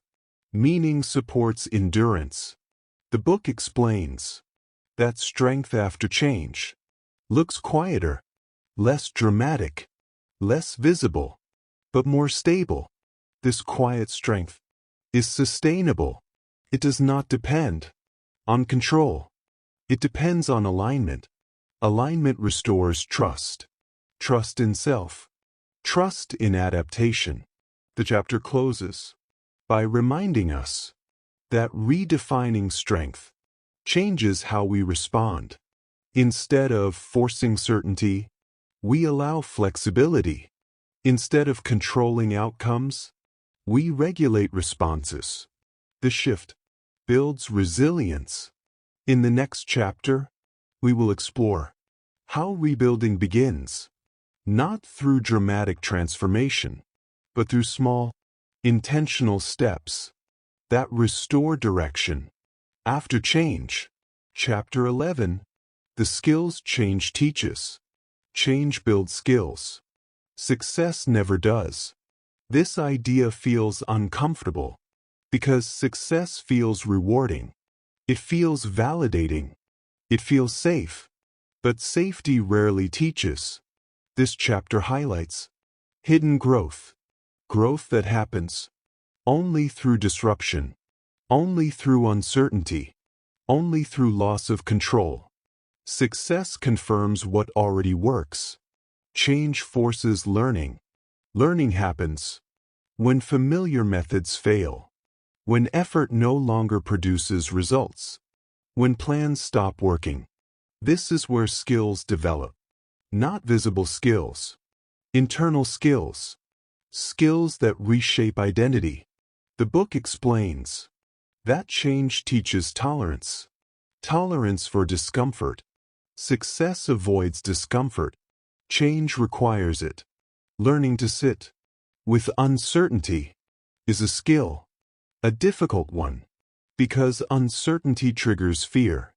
Fear demands resolution, but change does not resolve quickly. So tolerance grows. This tolerance becomes emotional stamina. Stamina allows persistence. Persistence supports long-term adaptation. The chapter explains that change teaches flexibility. Flexibility means adjusting expectations, releasing rigid plans. Success reinforces rigidity because it rewards repetition. Change punishes repetition. It forces variation. This variation builds adaptability. Adaptability becomes a life skill, one that applies beyond the original change. The book highlights that change teaches humility. Humility comes from recognizing limits. Limits feel threatening, but they clarify reality. Success hides limits. Change reveals them. This revelation creates realism. Realism improves decision-making. Decisions based on reality reduce future strain. The chapter explains that change teaches patience. Patience develops when outcomes are delayed. Success offers quick feedback. Change offers none. Waiting becomes unavoidable. In waiting, the nervous system adjusts. It learns regulation. Regulation reduces impulsive reaction. Reaction creates mistakes. Regulation supports thoughtful response. This is a skill. The book explains that change teaches self-awareness. When routines disappear, patterns surface. How you respond to stress, how you handle fear, how you treat yourself. These patterns were always there. Change reveals them. Awareness allows choice. Choice allows growth. Success rarely demands awareness. It allows autopilot. Change disables autopilot. This creates learning. The chapter explains that change teaches emotional literacy. Emotions intensify during disruption. They demand attention. Ignoring them increases distress. Naming them reduces intensity. Learning to name emotion is a skill. It improves regulation. Regulation improves resilience. The book highlights that change teaches boundary setting. Energy becomes limited. Choices become necessary. What you say yes to matters more. Boundaries protect energy. Success often hides this need. Change reveals it. Learning to protect energy is essential. The chapter explains that change teaches prioritization. When capacity shrinks, priorities clarify. What matters rises. What does not fades. This clarity shapes values. Values guide future decisions. Success often distracts from values. Change realigns them. The book explains that change teaches compassion toward self, toward others. Suffering expands perspective. It increases sensitivity. This sensitivity improves empathy. Empathy strengthens relationships. Relationships support resilience. Success can narrow focus. Change widens it. The chapter explains that change teaches communication. Needs must be expressed. Silence increases misunderstanding. Learning to speak needs becomes necessary. This skill improves connection. Connection reduces isolation. Isolation increases stress. The book explains that change teaches problem reframing. Old problems no longer apply. New ones appear. Learning to redefine problems becomes necessary. Reframing changes emotional response. Response shapes outcome. Success often avoids reframing. Change requires it. The chapter highlights that change teaches acceptance. Acceptance is not passive. It is adaptive. Fighting reality wastes energy. Accepting reality redirects it. Redirection supports progress. This is a skill, one that improves with practice. The book explains that change teaches resilience. Not dramatic resilience, quiet resilience. The ability to continue without clarity, without applause, Without validation, this resilience is stable because it does not depend on external feedback. Success often does. The chapter explains that change teaches creativity. Constraints force invention. Limited options require new thinking. New thinking expands perspective. Perspective improves problem solving. Success rarely limits options. Change does. The book explains that change teaches trust. Not blind trust. Trust in adaptation. Trust that you can respond, even without a plan.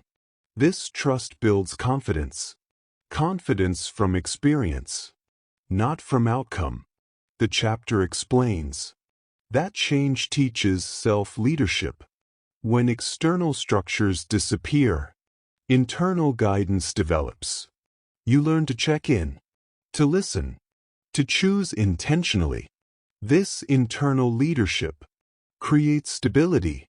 Success often relies on external structure. Change removes it. The book explains that change teaches grief processing. Grief requires patience. Avoidance prolongs pain. Learning to feel without collapse is a skill. This skill supports future loss, because loss is part of life. The chapter explains that change teaches pacing. Energy fluctuates. Some days allow action. Some days require rest. Learning to pace prevents burnout. Burnout weakens resilience. Success often rewards overextension. Change corrects it. The book highlights that change teaches self-respect. Surviving disruption builds quiet confidence. You realize you can endure, not because you wanted to, but because you did. This realization reshapes self-image. Self-image influences behavior. The chapter explains that change teaches discernment. Not every opportunity fits. Not every path aligns. Learning to choose selectively protects integrity. Integrity supports long-term satisfaction. Success often rewards speed. Change rewards alignment. The book explains that change teaches letting go. Letting go of assumptions. Letting go of timelines. Letting go of certainty. This release frees attention. Attention supports adaptation. The chapter explains that change teaches meaning-making. Meaning does not erase pain, but it contextualizes it. Context reduces overwhelm. Overwhelm blocks learning. Meaning supports integration. The book emphasizes that these skills are rarely celebrated. They do not show externally, but they reshape internally. They influence every future decision, every relationship, every response. Success may look impressive, but change builds capacity. Capacity lasts. The chapter explains that people often undervalue what they learned through change because it came with pain. But pain does not negate value. It signals importance. The book reminds us that hidden skills become visible later when another challenge appears, and you respond differently, calmer, clearer, more grounded. That difference comes from earlier change. The chapter closes by reframing hardship not as wasted time, but as training. Training for resilience. Training for awareness. Training for adaptability. Change teaches what success never can. And these skills quietly prepare you for what comes next. In the next chapter, we will explore how to rebuild direction, not by recreating the past, but by designing a future that reflects who you have become. Chapter 12. Meaning is built after. Purpose comes later. This idea feels unsettling because people want meaning during pain. They want explanation. They want direction. They want reassurance.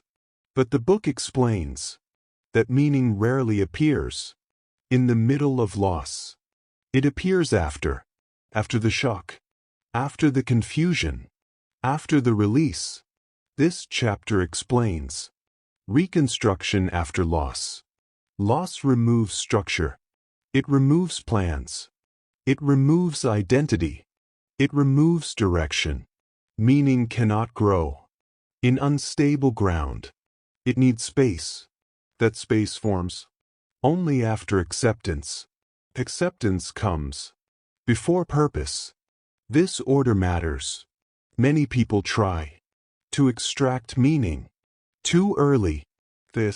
Why did this happen? What is the lesson? But the mind is not ready yet, because pain is still active. Active pain narrows focus. Narrow focus blocks integration. Integration is needed for meaning to form. The book explains that purpose is retrospective. It makes sense. Looking back, not while standing inside disruption. This understanding reduces pressure. You do not need answers now. You need stability first. Stability allows reflection. Reflection allows meaning. The chapter explains that meaning is constructed, not discovered. It is built from experience. Experience includes loss. Ignoring loss creates shallow meaning. Including loss creates depth. Depth supports resilience. The book explains that reconstruction happens gradually, not through dramatic insight, but through small shifts. Shifts in values. Shifts in priorities. Shifts in perspective. These shifts accumulate. Over time, they form direction. Direction feels like purpose, but it is built. The chapter explains that after loss, people often feel empty. This emptiness feels frightening because it feels like nothing matters. But emptiness is not absence. It is openness. Openness allows new meaning, but this openness feels unfamiliar because old meaning was tied to old roles, old plans, old expectations. When those disappear, meaning pauses. This pause is necessary. It prevents replacement with something misaligned. The book explains that rushing purpose often recreates old patterns, patterns that no longer fit. This recreation creates frustration. Frustration signals misalignment. Allowing emptiness prevents this mistake. The chapter explains that meaning grows from attention. What you notice changes after loss. Small things feel different. Moments of calm, moments of connection, moments of clarity. These moments matter. They point toward values. Values guide meaning. The book explains that values often shift after disruption. What once felt important may no longer matter. What once felt small may feel central. This shift is meaningful, but it takes time to recognize. The chapter explains that reconstruction is not about replacing loss. Loss cannot be replaced. It can be integrated. Integration allows coexistence. Pain and purpose can exist together. This coexistence feels more stable because it does not deny reality. The book explains that meaning after loss is quieter, less dramatic, less visible. It shows up in choices, in boundaries, in priorities. It shapes how you spend energy. Energy reflects meaning. The chapter explains that people often wait for motivation, but motivation follows meaning. Meaning follows engagement. Engagement begins with small action, not big vision. The book explains that reconstruction starts with small commitments. Commitments to care. Commitments to honesty. Commitments to presence. These commitments rebuild trust. Trust in self. Trust supports direction. The chapter explains that after loss, identity feels fragmented. Meaning helps reassemble it, but not into the old shape, into a new one. This new identity includes loss, not as a flaw, as a feature. The book explains that meaning grows when pain is acknowledged. Avoiding pain disconnects experience. Disconnected experience cannot form meaning. Acknowledgement reconnects. Reconnection allows integration. Integration allows purpose. The chapter explains that meaning is relational. It grows through connection. Connection with people. Connection with values. Connection with reality. Isolation delays meaning. Connection supports it. The book explains that helping others often restores meaning, not as distraction, as alignment. Helping reflects values. Values shape purpose. This does not erase pain. It contextualizes it. The chapter explains that meaning is not constant. It evolves. What feels meaningful now may change later. This fluidity is healthy. Rigid meaning breaks. Flexible meaning adapts.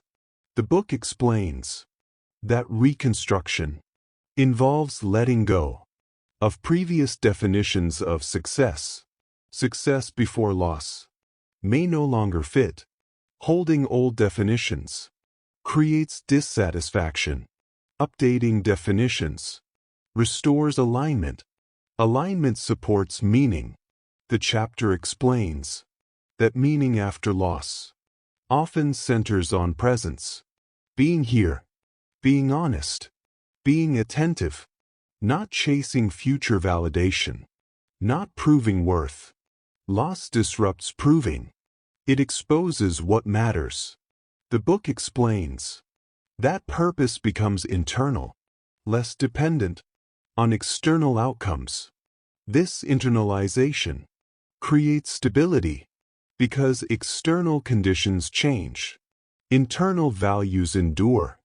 The chapter explains that reconstruction requires patience. Purpose does not arrive fully formed. It grows through living, through responding, through choosing again. These choices accumulate. The book explains that meaning after loss is often simpler, less ambitious, more grounded. This simplicity feels relieving because complexity increases pressure. Simple meaning is sustainable. The chapter explains that people often fear they will never care again. This fear is common because numbness follows pain. But numbness is temporary. Caring returns in new forms. The book reassures that capacity for meaning does not disappear. It reorganizes. The chapter explains that reconstruction includes forgiveness, not always of others, often of self. Forgiving limitations. Forgiving choices made under stress. This forgiveness frees attention. Attention fuels meaning. The book explains that rituals help reconstruction. Small routines, moments of reflection, consistent practices. These rituals create rhythm. Rhythm supports stability. Stability allows meaning to grow. The chapter explains that purpose after loss is often discovered through what you protect, what you defend, what you refuse to compromise. These signals reveal values. Values guide direction. The book explains that meaning often emerges in hindsight. One day, You notice change. You respond differently. You choose differently. This difference signals growth. Growth supports purpose. The chapter explains that reconstruction does not mean everything makes sense. Some questions remain, but they no longer dominate. Dominance fades. When life feels aligned, alignment creates calm. Calm supports reflection. Reflection deepens meaning. The book explains that purpose after loss is not a destination. It is a process, a living process. It evolves with experience. This evolution keeps it relevant. The chapter emphasizes that waiting for certainty delays living. Living creates meaning. Meaning follows engagement. The book encourages participation, not perfection. Participation builds momentum. Momentum restores direction. The chapter explains that reconstruction honors loss, not by forgetting, but by carrying forward what mattered. This continuity creates coherence. Coherence supports identity. The book explains that meaning built after loss is more durable because it was tested. Tested by uncertainty. Tested by pain. Tested by reality. This durability supports resilience. The chapter closes by reminding us that purpose does not precede healing. It follows it. First comes acceptance, then integration, then meaning. Meaning is built after, and when it arrives, it does not erase the past. It includes it. In the next chapter, we will explore how to live forward, not by waiting for full clarity, but by moving with partial understanding, because life rarely offers complete certainty, but it always allows choice. Chapter 13. Living without certainty. Letting go of guarantees creates freedom. This idea feels risky because certainty feels safe. It feels like protection. It feels like control. But the book explains that certainty is often an illusion. Life never promised guarantees. We create them. To feel calm, this chapter explores emotional trust. Trust without certainty. Most people plan their lives around assumptions. If I do this, then this will happen. If I work hard, results will come. If I choose carefully, pain will be avoided. These beliefs feel logical. They also feel comforting, but change disrupts them. Suddenly, effort does not guarantee outcome. Planning does not prevent loss. Good intentions do not protect from disruption. This realization feels frightening because it removes predictability. Predictability gave safety. Without it, the mind feels exposed. The book explains that living without certainty does not mean living without direction. It means living without false promises. False promises create disappointment. Releasing them reduces pressure. Pressure comes from trying to control outcomes. Outcomes are uncertain. Responses are not. This distinction creates freedom. Freedom comes from focusing on what you can do, not what you cannot predict. The chapter explains that certainty often limits experience. When you demand guarantees, you avoid risk. Avoiding risk limits growth. Growth requires uncertainty. Uncertainty creates movement. Movement creates learning. The book explains that emotional trust replaces certainty. Emotional trust means believing you can respond, even if outcomes change. It means trusting your ability to adapt, not trusting specific results. This trust feels internal. It is not dependent on external stability. External stability changes. Internal trust endures. The chapter explains that people often confuse certainty with safety, but certainty does not prevent pain. It only delays surprise. Pain still arrives. When it does, certainty collapses. Trust allows response. The book explains that emotional trust develops through experience, not through reassurance. Each time you face uncertainty and survive, trust grows. Not confidence in plans, confidence in self. This confidence is quiet. It does not announce itself. It simply steadies you. The chapter explains that living without certainty reduces anxiety. This seems counterintuitive, but anxiety comes from trying to control what cannot be controlled. Releasing control reduces conflict. Conflict drains energy. Reduced conflict creates calm. Calm supports clarity. The book explains that uncertainty becomes tolerable when you stop demanding resolution. Demand creates tension. Acceptance reduces it. Acceptance does not mean liking uncertainty. It means allowing it. Allowance removes resistance. Resistance amplifies fear. The chapter explains that emotional trust includes trusting feelings, not as commands, as signals. Signals provide information. Ignoring signals creates confusion. Listening to them improves navigation.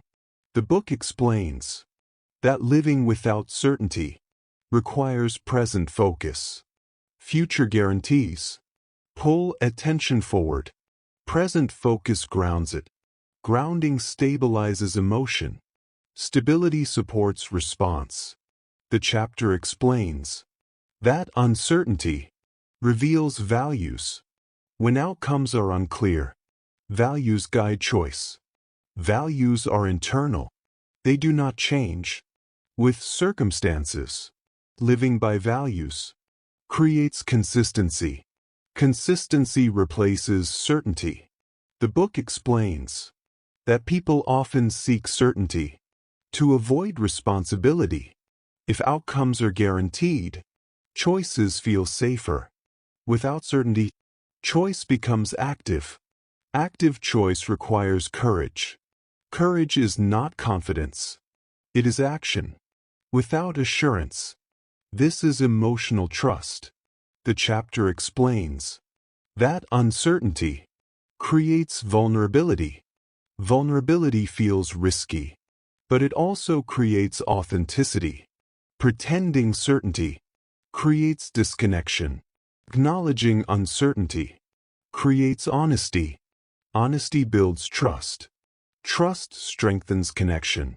The book explains that living without certainty changes relationships.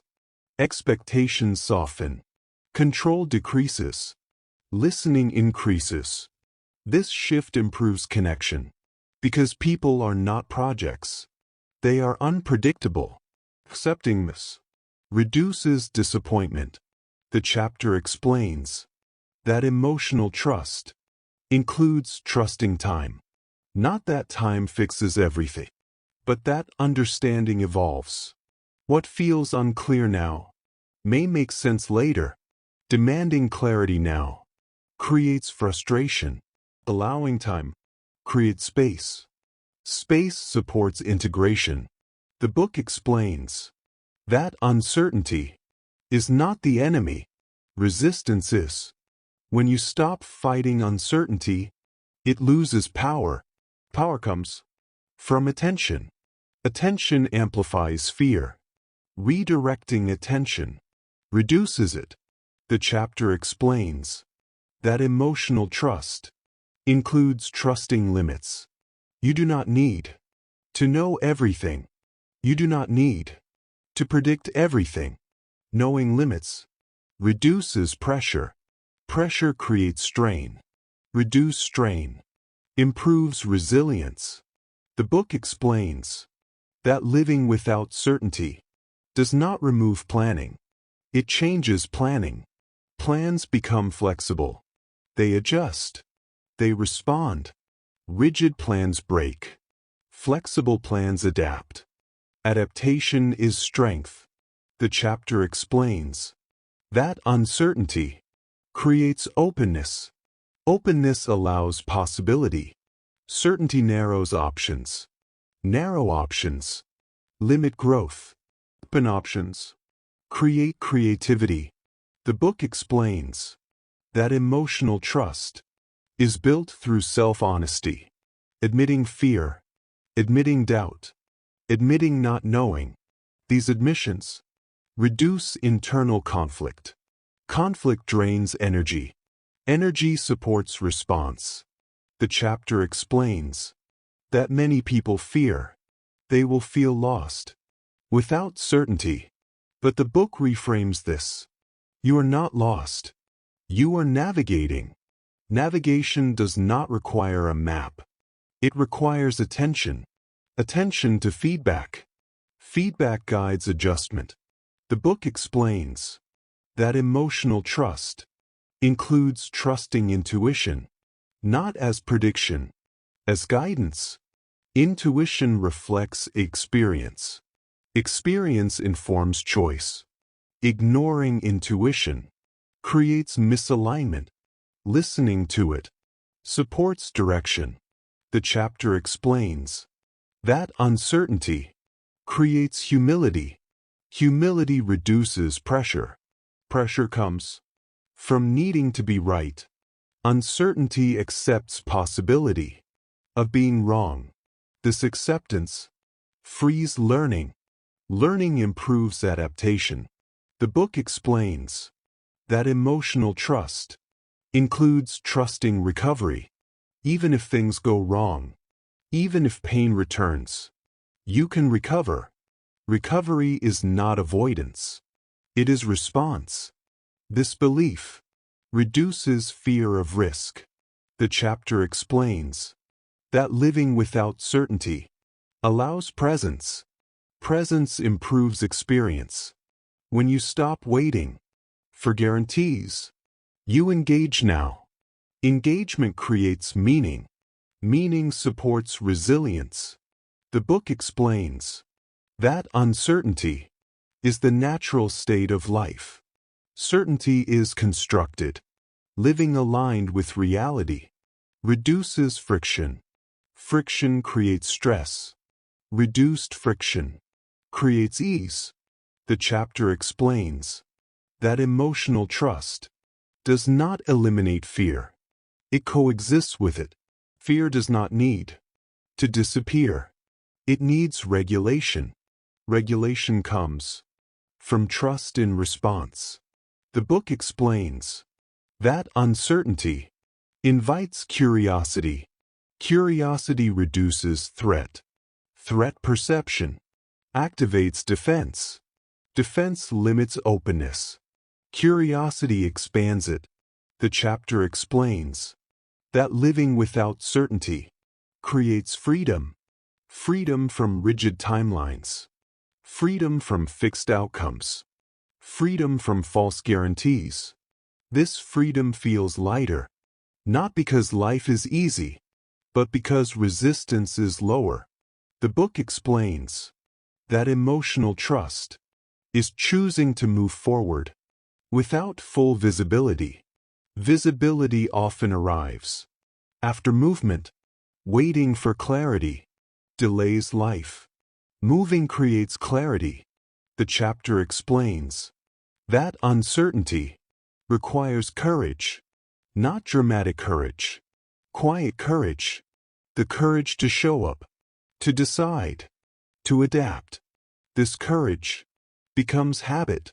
Habits shape identity. Identity becomes resilient. The book explains that emotional trust is a practice, not a belief, practiced through choice. Choice after choice.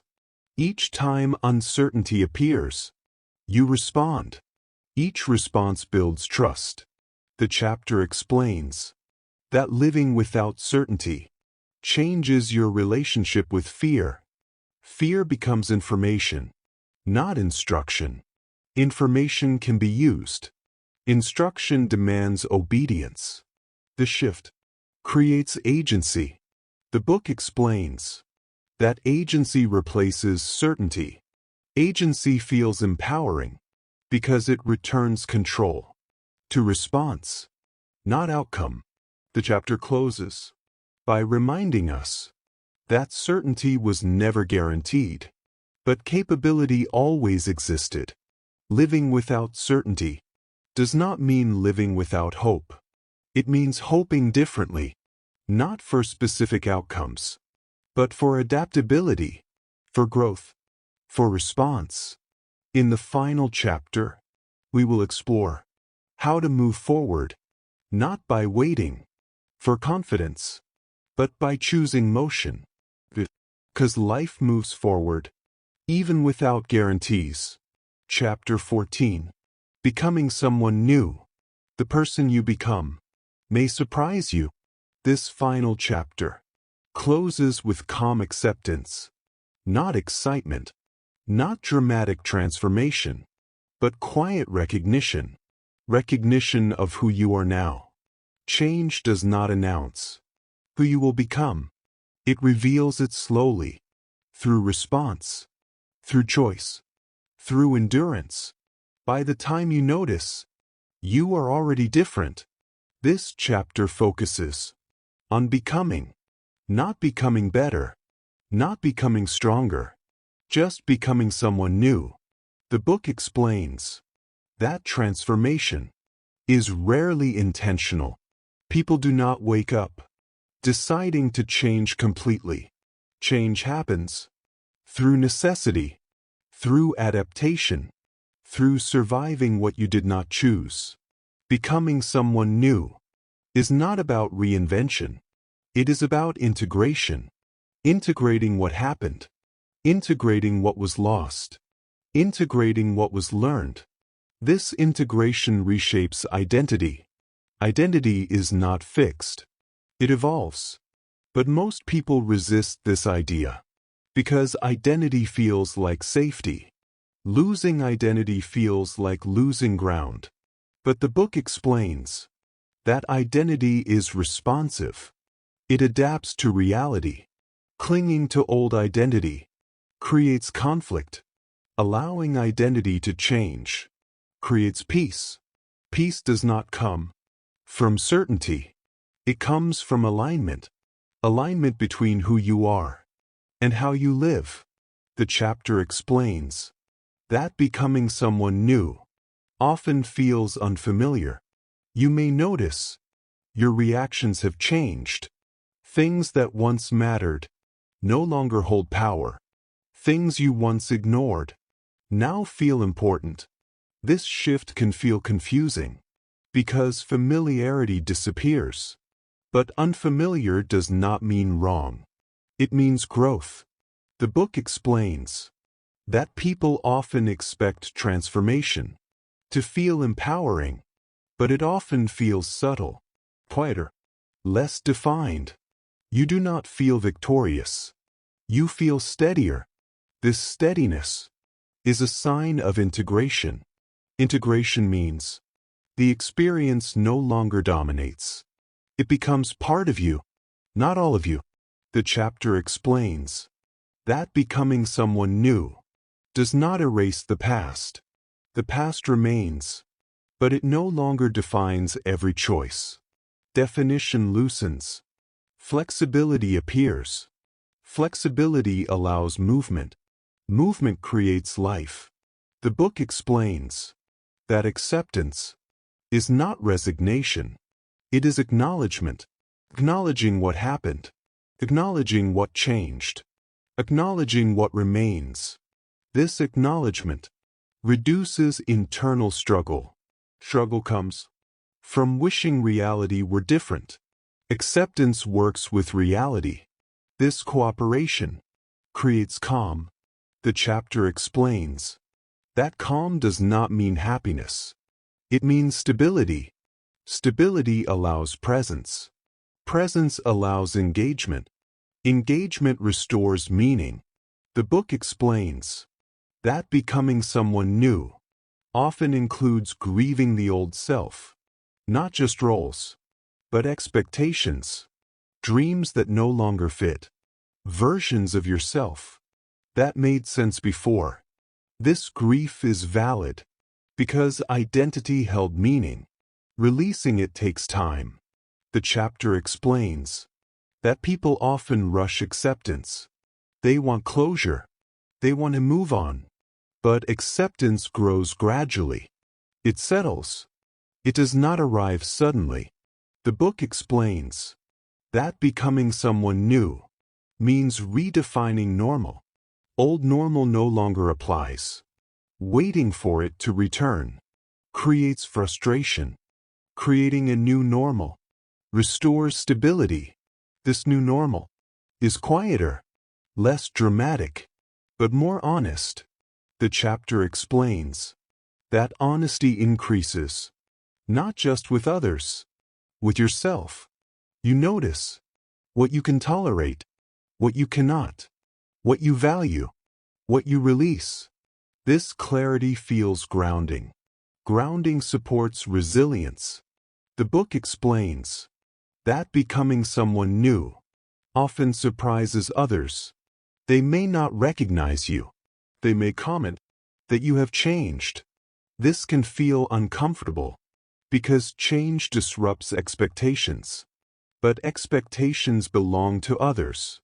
Your responsibility is alignment. Alignment reduces inner conflict. The chapter explains that becoming someone new does not mean becoming fearless. Fear still appears, but it no longer dominates. It becomes background noise. You hear it, but you are not directed by it. This shift is subtle, but powerful. The book explains that new identity forms through repeated response, not single decisions. Small choices accumulate, choosing rest, choosing honesty, choosing boundaries. These choices reshape self-image. Self-image influences behavior. Behavior reinforces identity. This loop creates stability. The chapter explains that becoming someone new includes forgiving yourself for not knowing sooner, for choices made under stress, for reactions you wish were different. Forgiveness releases self-judgment. Judgment drains energy. Energy supports presence. Presence supports life. The book explains that acceptance includes accepting limits. You may never fully understand why things happened.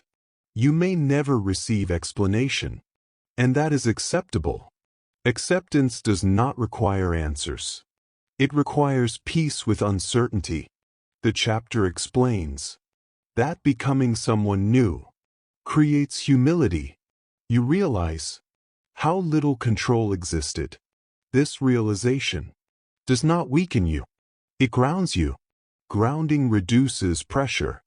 Pressure came from needing to manage everything.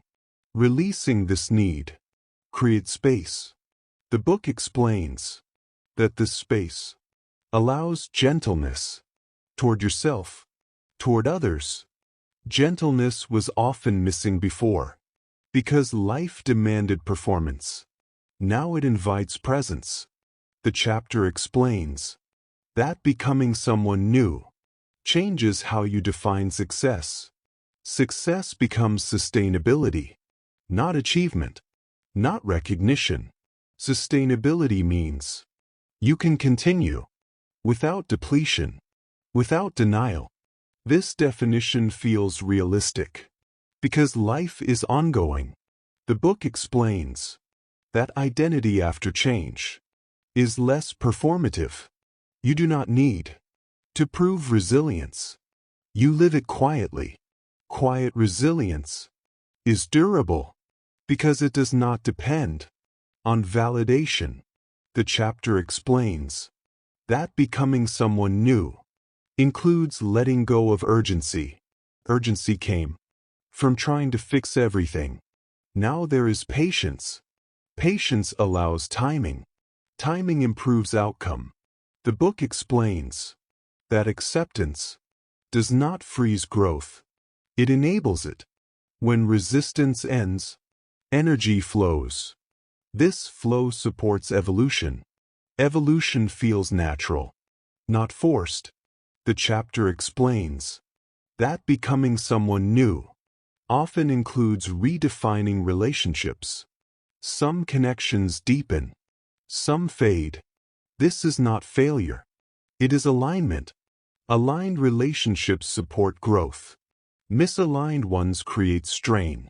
The book explains that acceptance creates emotional maturity. Maturity tolerates complexity. Life is complex. Trying to simplify it creates disappointment. Accepting complexity creates balance. The chapter explains that becoming someone new does not require announcing it. There is no final reveal, no finish line. It is noticed in moments, in how you respond to stress, in how you speak to yourself, in what you prioritize. These quiet signs matter more than labels. The book explains that acceptance brings gratitude, not gratitude for pain, but gratitude for capacity. Capacity to endure, capacity to adapt, capacity to continue. This gratitude feels grounded, not forced. The chapter explains that becoming someone new includes trusting this version of yourself, trusting your judgment, trusting your pace, trusting your boundaries. This trust replaces certainty. It feels stable. The book explains that acceptance does not close the story. It opens it, because now you move forward without resisting who you are. Resistance consumed energy. Acceptance releases it. The chapter explains that becoming someone new means carrying the past differently, not as weight, as wisdom. Wisdom does not instruct loudly. It guides quietly. The book explains that this quiet guidance shapes future choices, without drama, without force. The chapter explains that calm acceptance is not numbness. It is clarity, clarity that comes from integration, integration that comes from experience, experience that changed you.